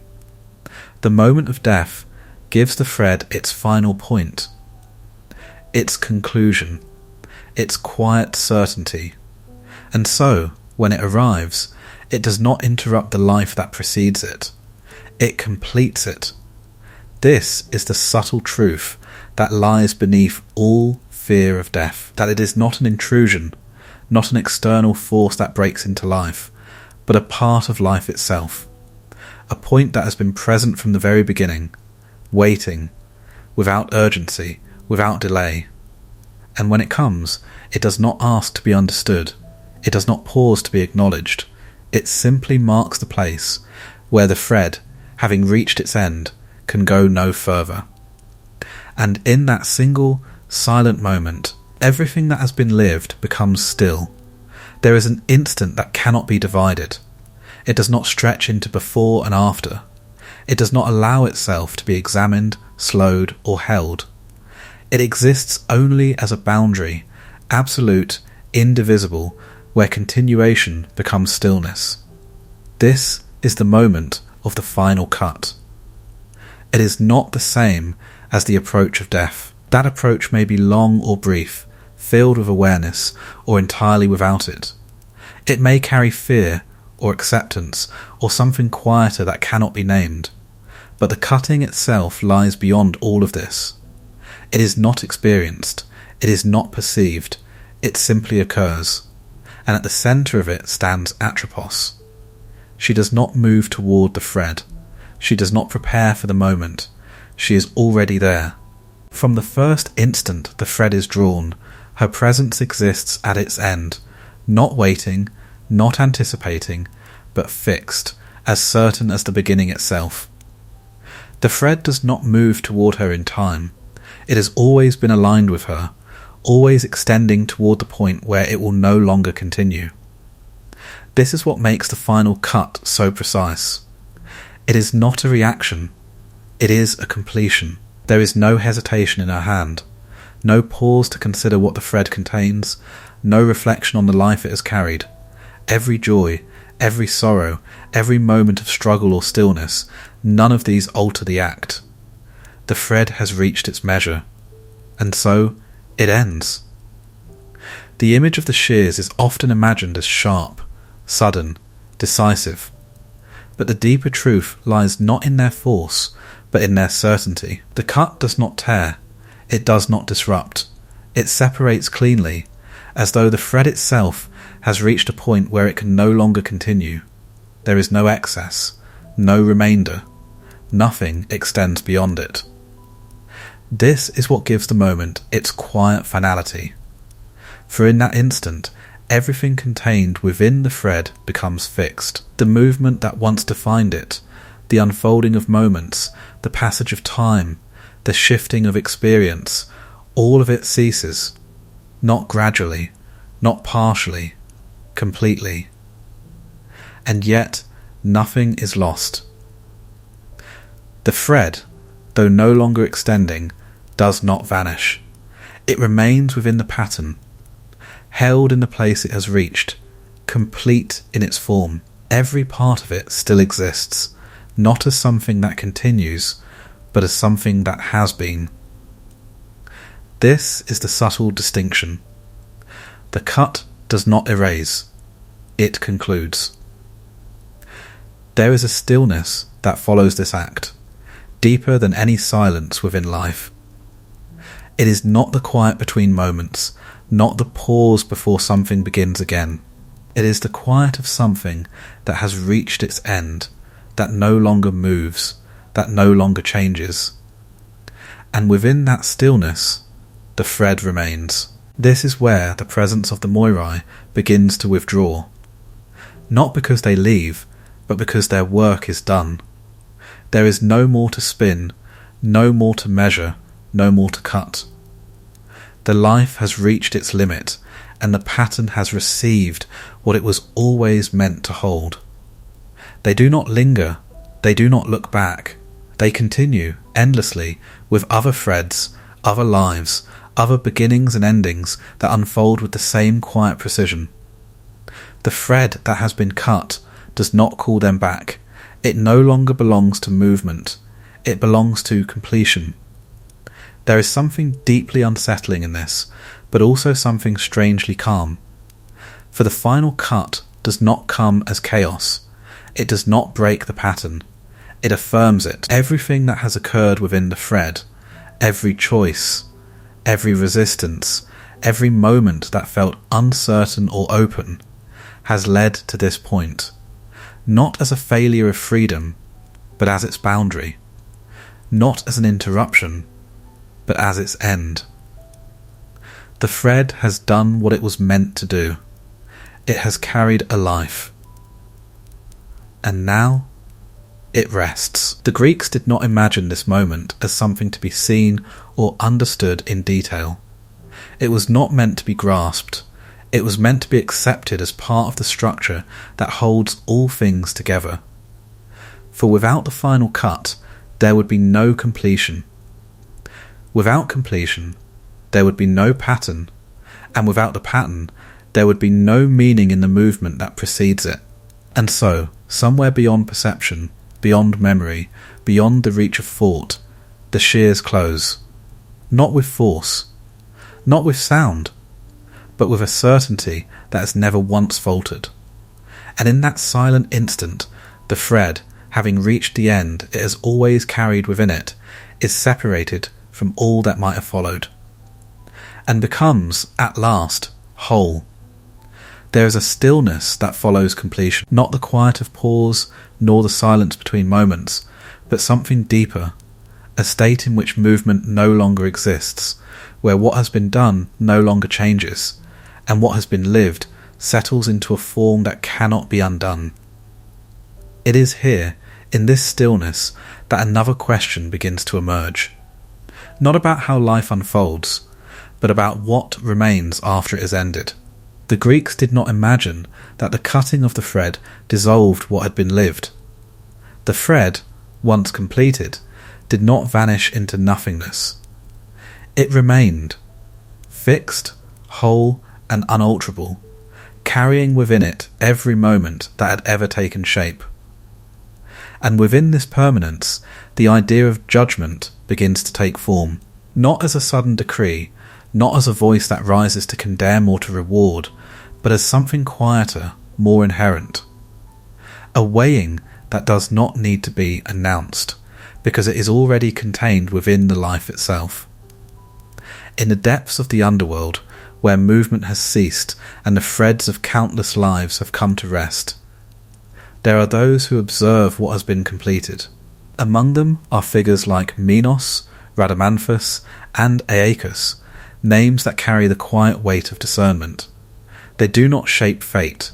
They do not alter what has been. Their role begins only after the thread has ended. This distinction is essential. For judgment, in this sense, does not change the life that has been lived. It does not reach backward into the thread to correct, to extend, or to erase. The pattern remains exactly as it was woven.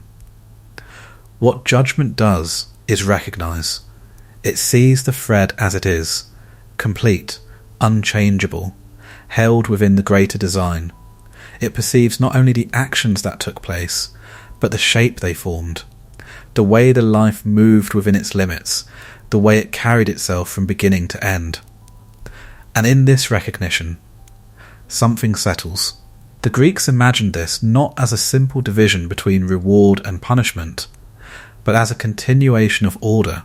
The life, having reached its end, finds its place within a structure that reflects what it has been, not imposed from outside, but emerging from within the thread itself. There is no haste in this process, no urgency. For time, as it was experienced in life, no longer applies. The thread is no longer unfolding. It is present, entire, available to be seen in its totality. This creates a different kind of clarity. In life, actions are scattered across moments, separated by uncertainty, shaped by incomplete knowledge. Choices are made without full awareness of their consequences. The meaning of a life is not easily grasped from within it, but once the thread is complete, it can be seen as a whole, not by those who lived it, but by those who stand outside its movement. This is where judgment takes its form, not as a reaction, but as a reflection. A recognition of what has always been contained within the thread, now revealed in its entirety. There is no need for explanation, no need for defence. The life speaks for itself, not in words, but in the shape it has taken. The Moirai do not participate in this. Their work ends at the cut. They do not follow the thread into stillness, do not observe what becomes of it once it has reached its end. Their role is not to evaluate, not to interpret, not to assign meaning. They create the structure, they do not define its value. And yet, without their work, there would be nothing to judge. No thread, no life, no pattern to be seen. This is where the relationship between fate and judgment becomes most subtle. Fate determines the structure of a life, its beginning, its length, its end. It defines the boundaries within which everything unfolds. But within those boundaries, the life itself takes shape. It moves, it acts, it chooses, it experiences, and when it is complete, that shape remains. Judgment does not alter it. It acknowledges it. There is something deeply quiet in this idea, for it suggests that meaning is not imposed from above, but revealed from within, that the life once finished carries its own weight, its own form, its own significance, without needing to be reshaped or reinterpreted. It simply is. And in that state of being, it finds its place, not randomly, not without order, but within a structure that reflects the nature of what it has been. This does not bring resolution in the way one might expect. It does not answer every question, nor does it erase the tension that exists between fate and freedom. It does not explain why one thread is as it is, or why another takes a different shape. It only affirms that once the thread has ended, it remains. Complete. Unchanged. And seen. And so, in the stillness beyond life, where the movement of the thread has come to rest, judgment does not speak. It does not need to. For everything that could be said is already there, woven into the life itself, carried from its beginning to its end, and now held, quietly, within a pattern that does not forget. A pattern that does not change. A pattern that simply reveals what has always been true. There is a quiet order beneath all things. It does not declare itself. It does not rise above the world to be seen, nor does it press down upon it with visible force. And yet, it holds everything in place, every movement, every stillness, every beginning and every end, within a structure that does not falter. The Greeks did not imagine the cosmos as a collection of separate parts. They saw it as a whole, a vast interconnected pattern in which nothing exists in isolation. The movement of the stars, the turning of seasons, the rise and fall of lives, all of it unfolds within the same quiet framework, guided not by chance, but by a deeper, underlying consistency. This is the order of the cosmos, not imposed, but inherent, not enforced, but present. And within this order, the work of the Moirai finds its place. They do not stand apart from the cosmos. They are not external to it. They are among the ways it sustains itself. Through them, the pattern of existence becomes visible, not in its entirety, but in the unfolding of individual lives. Each thread they spin, measure, and cut is not separate from the whole, but part of it, contributing to a design that extends far beyond what any single life can contain. The cosmos does not depend on any one thread, but it is shaped by all of them. There is a rhythm to this order, not one that can be heard, but one that can be felt. A consistency that moves through everything, from the smallest moment to the largest cycle. Nothing exists without relation. Nothing occurs without place.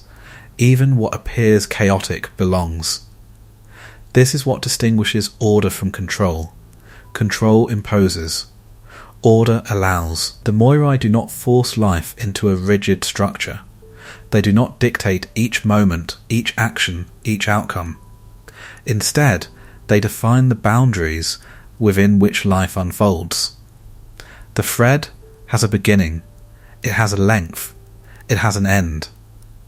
Within these limits, movement takes place. This is how the cosmos maintains itself, not by removing variation, but by containing it. Every life, no matter how unpredictable it may seem, moves within a structure that does not collapse. Every event, no matter how sudden or unexpected, finds its place within a pattern that remains intact. This does not make the world simple. It makes it stable. There is a quiet reassurance in this idea that beneath the uncertainty of experience, beneath the unpredictability of events, there exists something that does not shift. A foundation that holds everything together, even when it appears to be coming apart.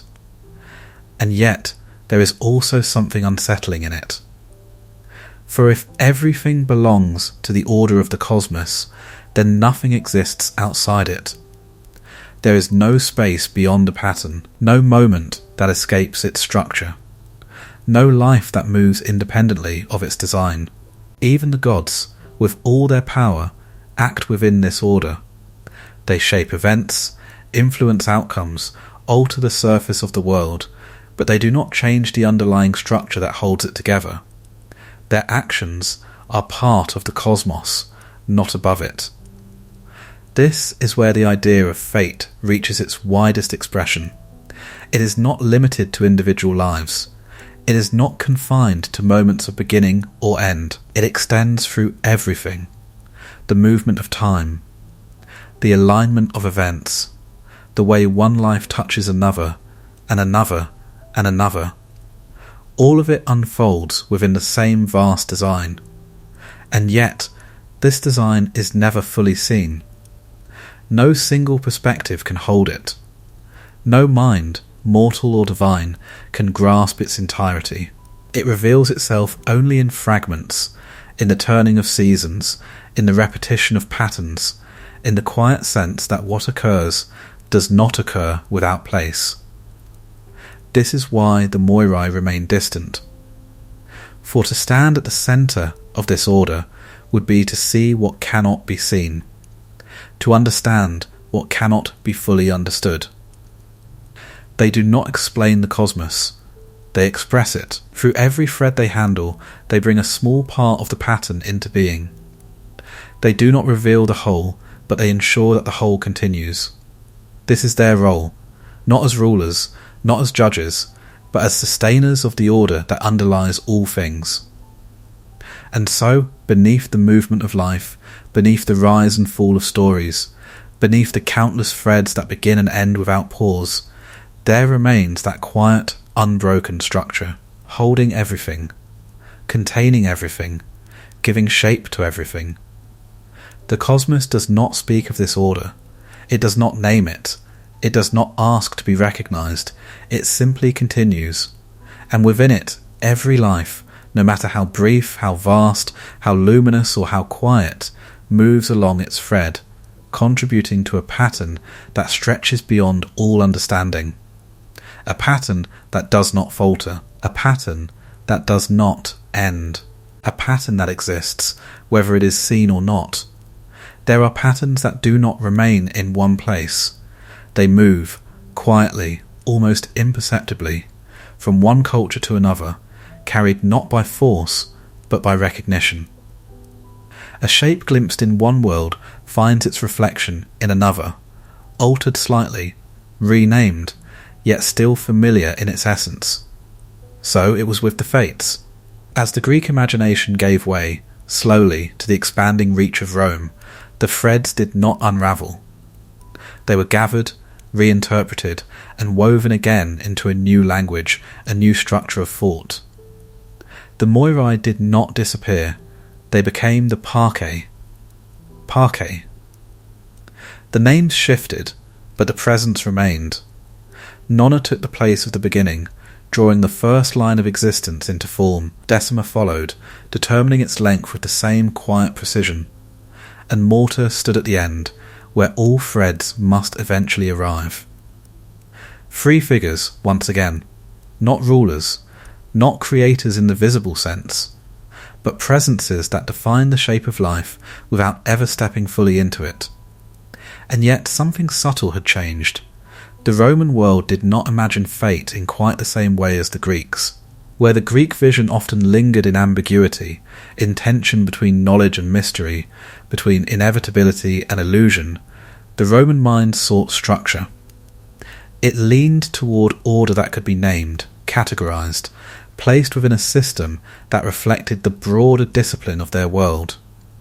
Fate became something more formal, less distant, perhaps, but also less elusive. The Parcae were not only weavers of individual lives, they were part of a wider conception of order, one that extended into law, into governance, into the very idea that the world itself followed a structure that could be understood, if not controlled.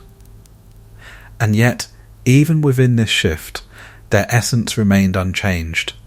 They did not speak, they did not intervene, they did not alter their work in response to human desire.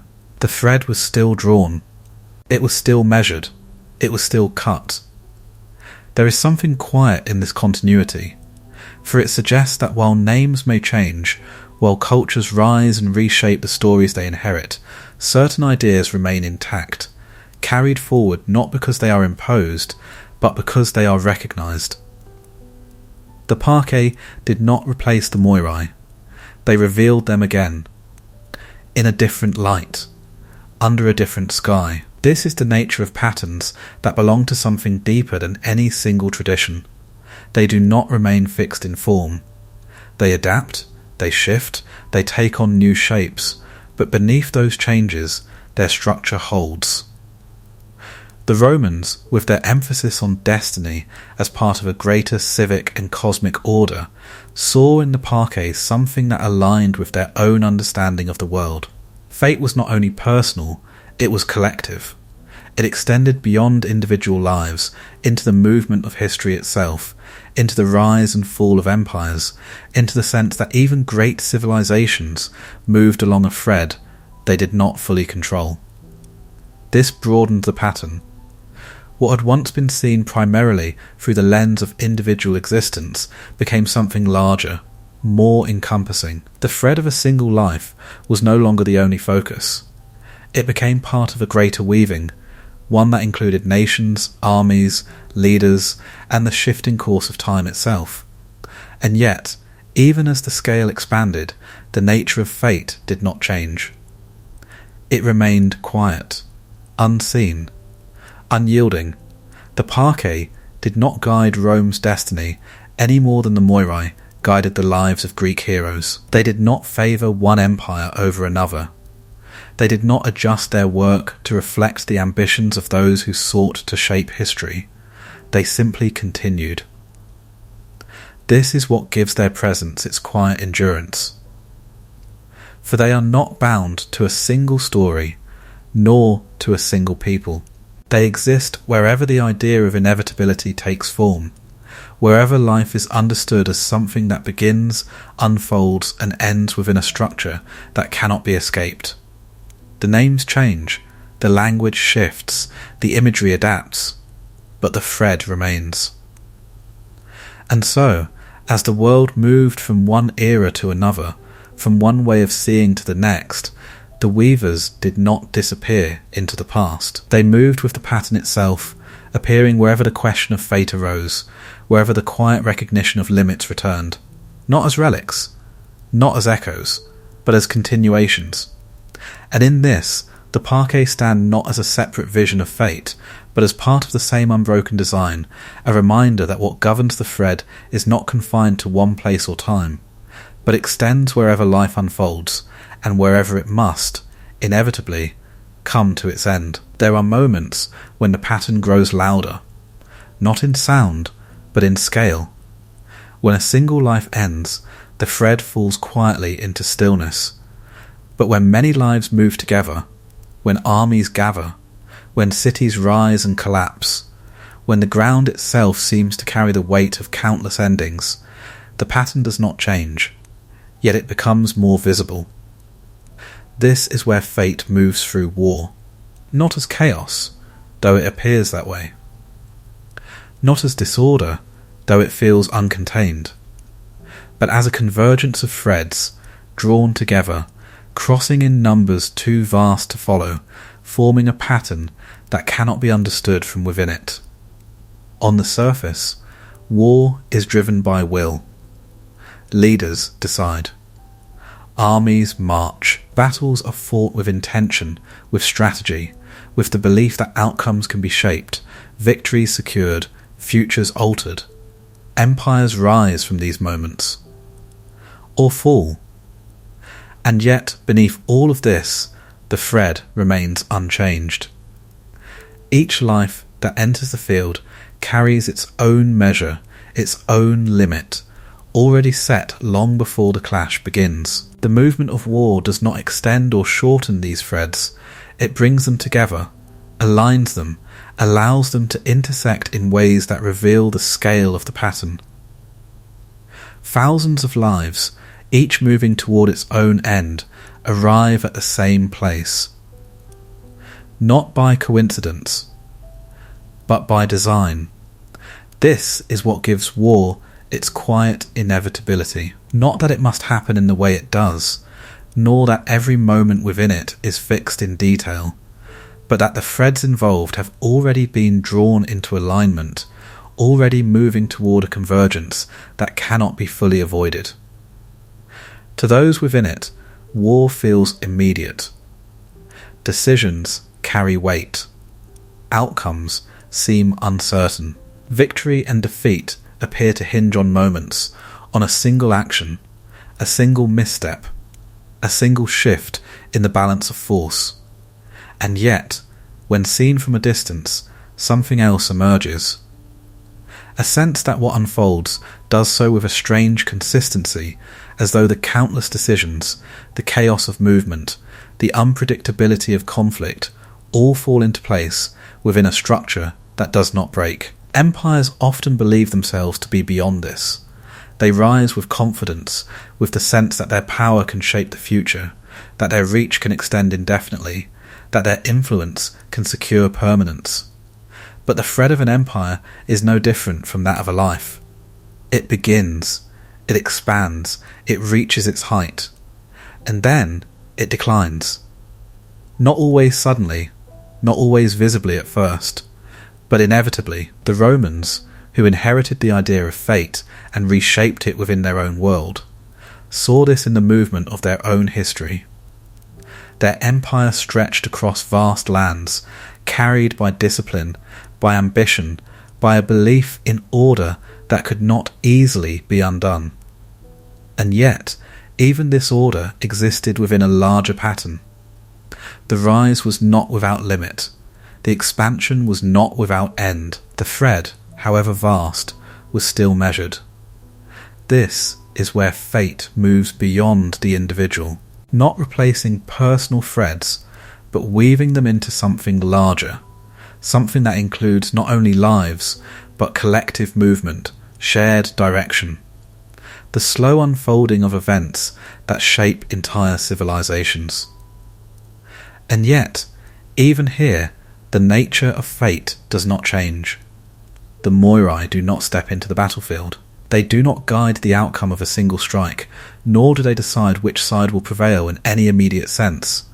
Their work remains what it has always been, quiet, continuous, untouched by the urgency of human conflict. But every life within that conflict belongs to them.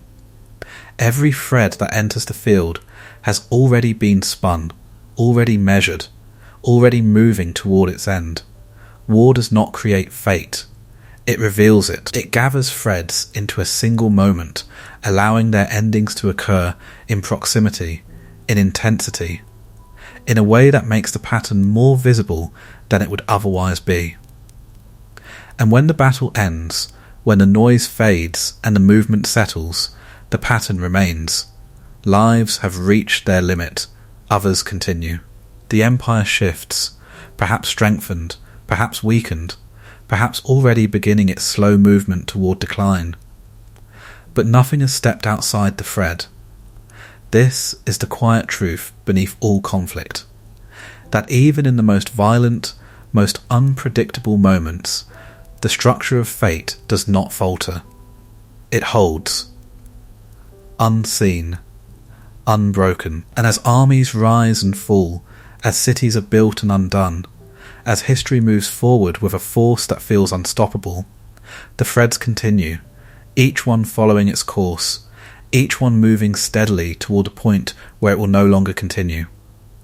And beyond the noise, beyond the clash, beyond the illusion that power can extend without limit, the pattern remains, patient, enduring, and already complete in ways that those within it will never fully see.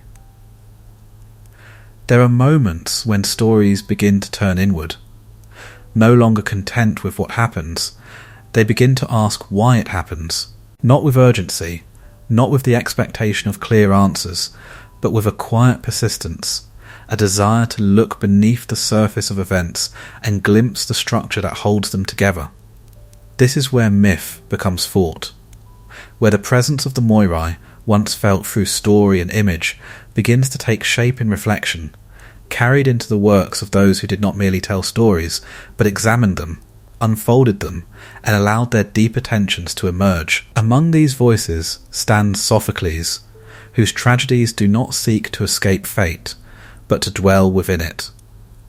His figures move through lives already shaped by forces they cannot fully understand, and yet they act, they choose, they struggle, as though something within them refuses to become still.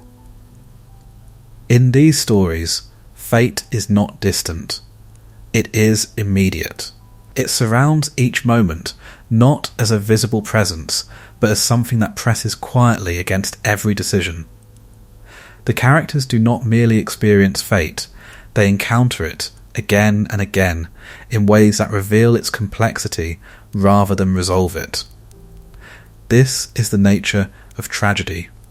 Not the fall alone, not the suffering, but the recognition that what unfolds could not have unfolded otherwise. That the very actions taken to avoid a certain end are the actions that bring it into being. And yet, tragedy does not remove meaning. It deepens it. For within the inevitability of fate, the human response becomes more vivid. The choices, though contained, still matter. The struggle, though it does not change the outcome, reveals something essential about the life that moves within it. This is what the philosophers began to see. That fate was not merely a force that constrained life, but something that gave it structure. Without limits, without an end, without a pattern that holds everything together, existence would dissolve into something without form. The thread, in this sense, becomes not only a boundary, but a shape, a way in which life can be understood, even if it cannot be fully controlled. Thinkers turn to this idea not to resolve it, but to live with it, to explore how a life might be lived within the certainty of its own limits. Some saw fate as something to be accepted, not passively, but with clarity, a recognition that resistance does not undo the pattern, but may give rise to suffering. Others saw in fate a reflection of order itself, something that extended beyond individual lives into the structure of the cosmos, into the way events align, into the quiet consistency that underlies what appears unpredictable. And yet, no single view prevailed. For fate resists being fixed in thought. It remains, even in philosophy, what it is in myth, something that can be approached, described, reflected upon, but never fully contained. Every attempt to define it reveals only a part, leaving the rest untouched, beyond reach. This is why tragedy endures. Because it does not explain, it shows. It allows the pattern to unfold before the eyes, not as a theory, but as an experience. The audience watches as lives move toward their end, as choices are made, as consequences follow, not with surprise, but with a growing awareness that everything is aligned with something deeper. There is a quiet stillness in this realization. Not acceptance in the sense of surrender, but in the sense of recognition. A moment where the struggle between what is desired and what must be gives way to an understanding that the two are not separate. They are part of the same thread. The Moirai, in these reflections, remain silent. They do not appear on the stage. They do not speak through the voices of philosophers. And yet, their presence is everywhere. In the structure of the story, in the unfolding of events, in the inevitability that shapes every outcome. They do not need to be seen. They are expressed through the pattern itself. This is what makes their influence so enduring. For even when the language changes, when myth gives way to philosophy, when stories become arguments and reflections, the underlying idea remains. That life unfolds within limits, that those limits cannot be fully escaped, and that within those limits, something essential still takes place. The question is never answered completely. It is not meant to be. Instead, it lingers, quiet, persistent, shaping the way life is understood without ever resolving into certainty. And so, the voices of tragedy and philosophy do not silence the Moirai. They echo them, not by repeating their story, but by returning again and again to the same quiet tension between what is lived and what is set, between what feels free and what remains unchanged. A tension that does not fade, a tension that continues as long as there are lives to be lived and endings that cannot be avoided. There is a space that cannot be entered. It lies ahead, always just beyond reach, untouched by experience, unformed in memory. It does not announce itself, and yet it draws attention simply by existing. It is what has not yet happened, what has not yet taken shape, the future. It is here that uncertainty gathers, not loudly, not with force, but with a quiet persistence that moves beneath thought. It is felt in hesitation, in the pause before a decision, in the subtle awareness that what comes next is not fully known. Even in moments of calm, it remains, unseen, waiting. This is where fear begins, not always as something sharp or immediate, but as something quieter, more diffuse.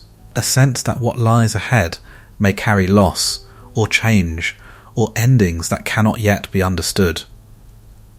It is not tied to a single moment, but to the idea of what might come.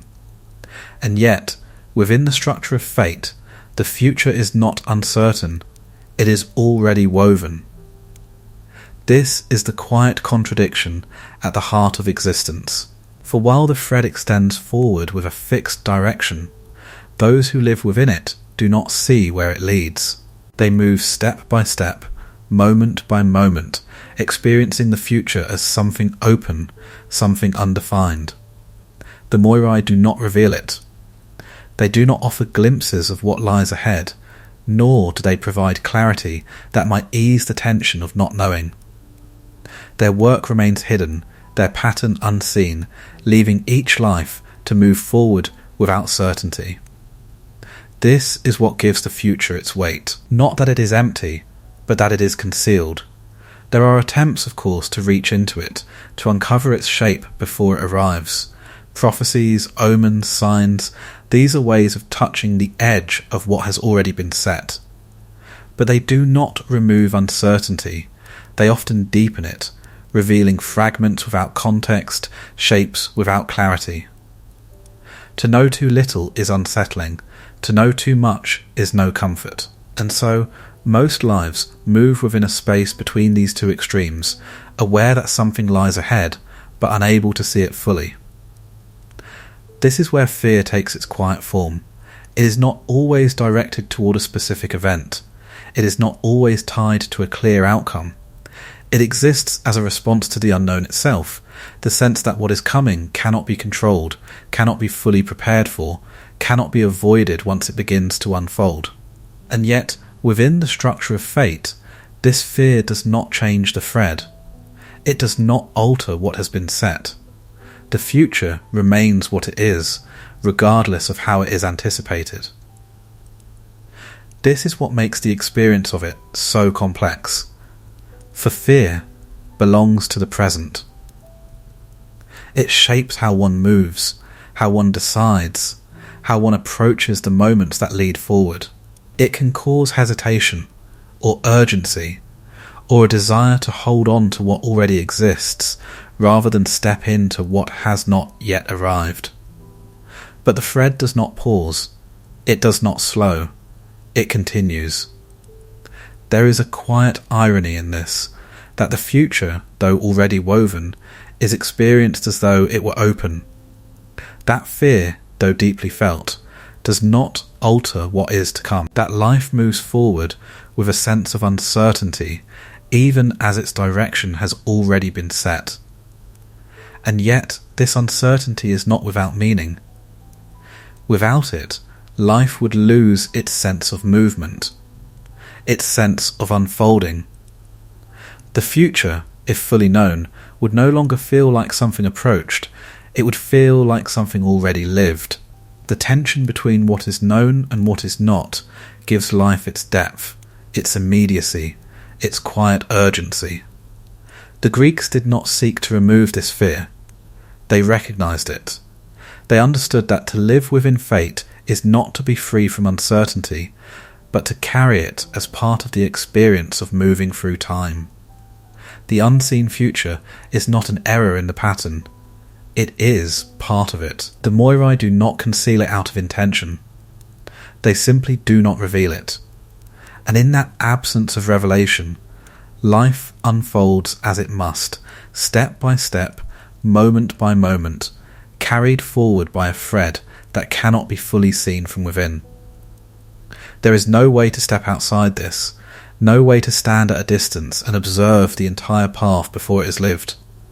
There is only movement, and within that movement the future remains what it has always been, unseen, unavoidable, already present, though not yet experienced. And so, the fear that surrounds it does not arise from what will happen, but from the inability to see it before it does, a quiet tension that lingers beneath every life, not because the future is uncertain, but because it cannot be known until it has already begun to unfold.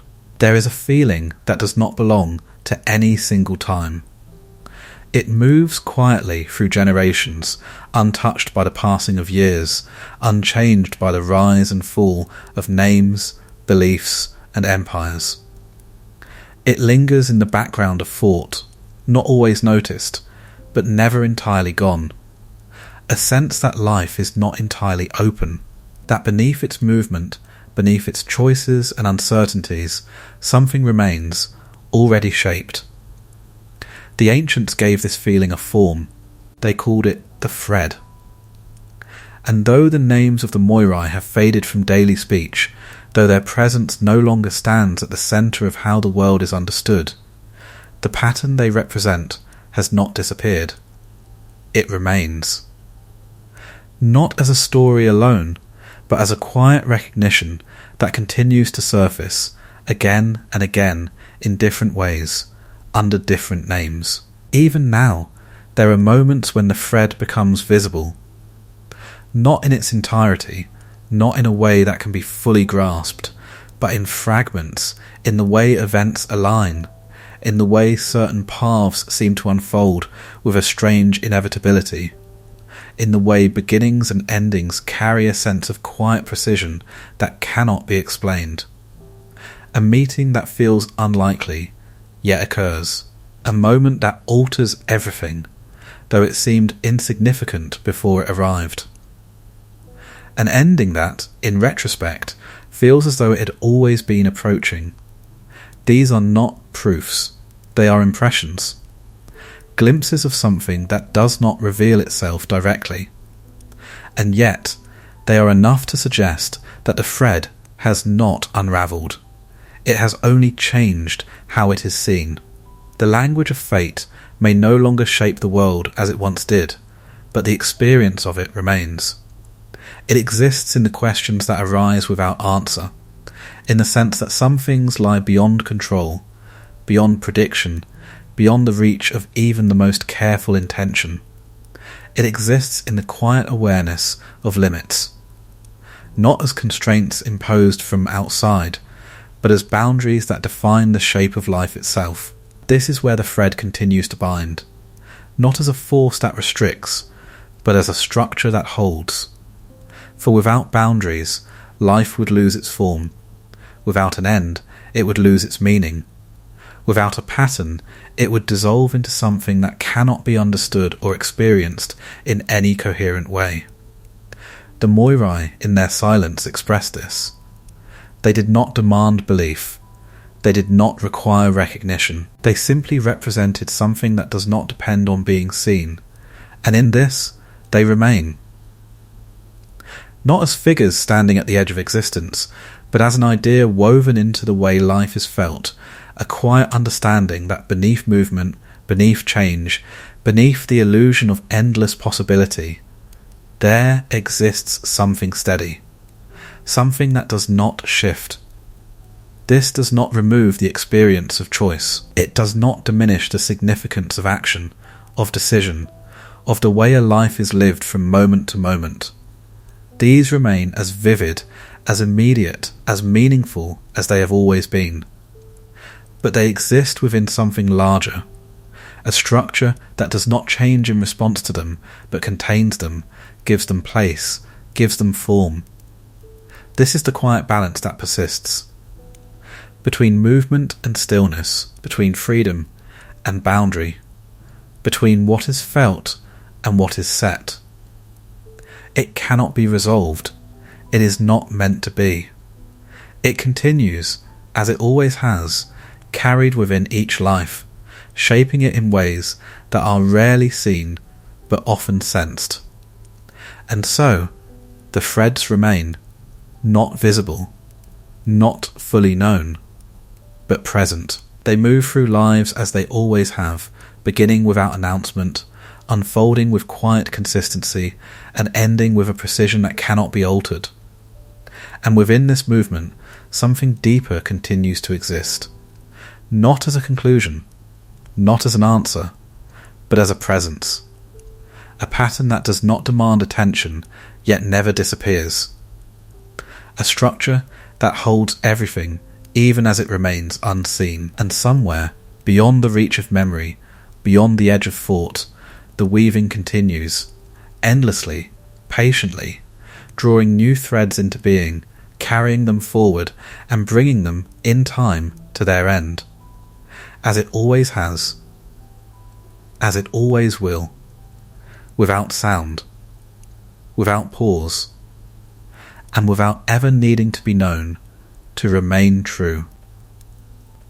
There is a quiet that remains after the story has been told, not the silence of absence, but the kind that settles when something has unfolded fully, when nothing more needs to be added, and nothing can be taken away. It lingers, not as an ending, but as a presence that continues beyond the final word. The Moirai do not remain as figures in this silence. They do not step forward to be remembered, nor do they ask to be understood. Their names fade easily, their forms dissolve into the background of thought, and yet what they represent does not disappear with them. It persists, not as myth alone, but as something that continues to shape how life is felt, even when it is no longer spoken of directly. A quiet awareness that beneath every beginning, something has already been set into motion. That within every moment of choice, something remains unchanged. That every life, no matter how it unfolds, carries within it the certainty of its own completion. This is not a conclusion. It does not resolve the tension between fate and freedom, between what is lived and what is set. That tension remains, as it always has, unanswered, and perhaps unanswerable. But it is not empty. It gives life its depth. For within that uncertainty, within the space where understanding cannot fully reach, something continues to move.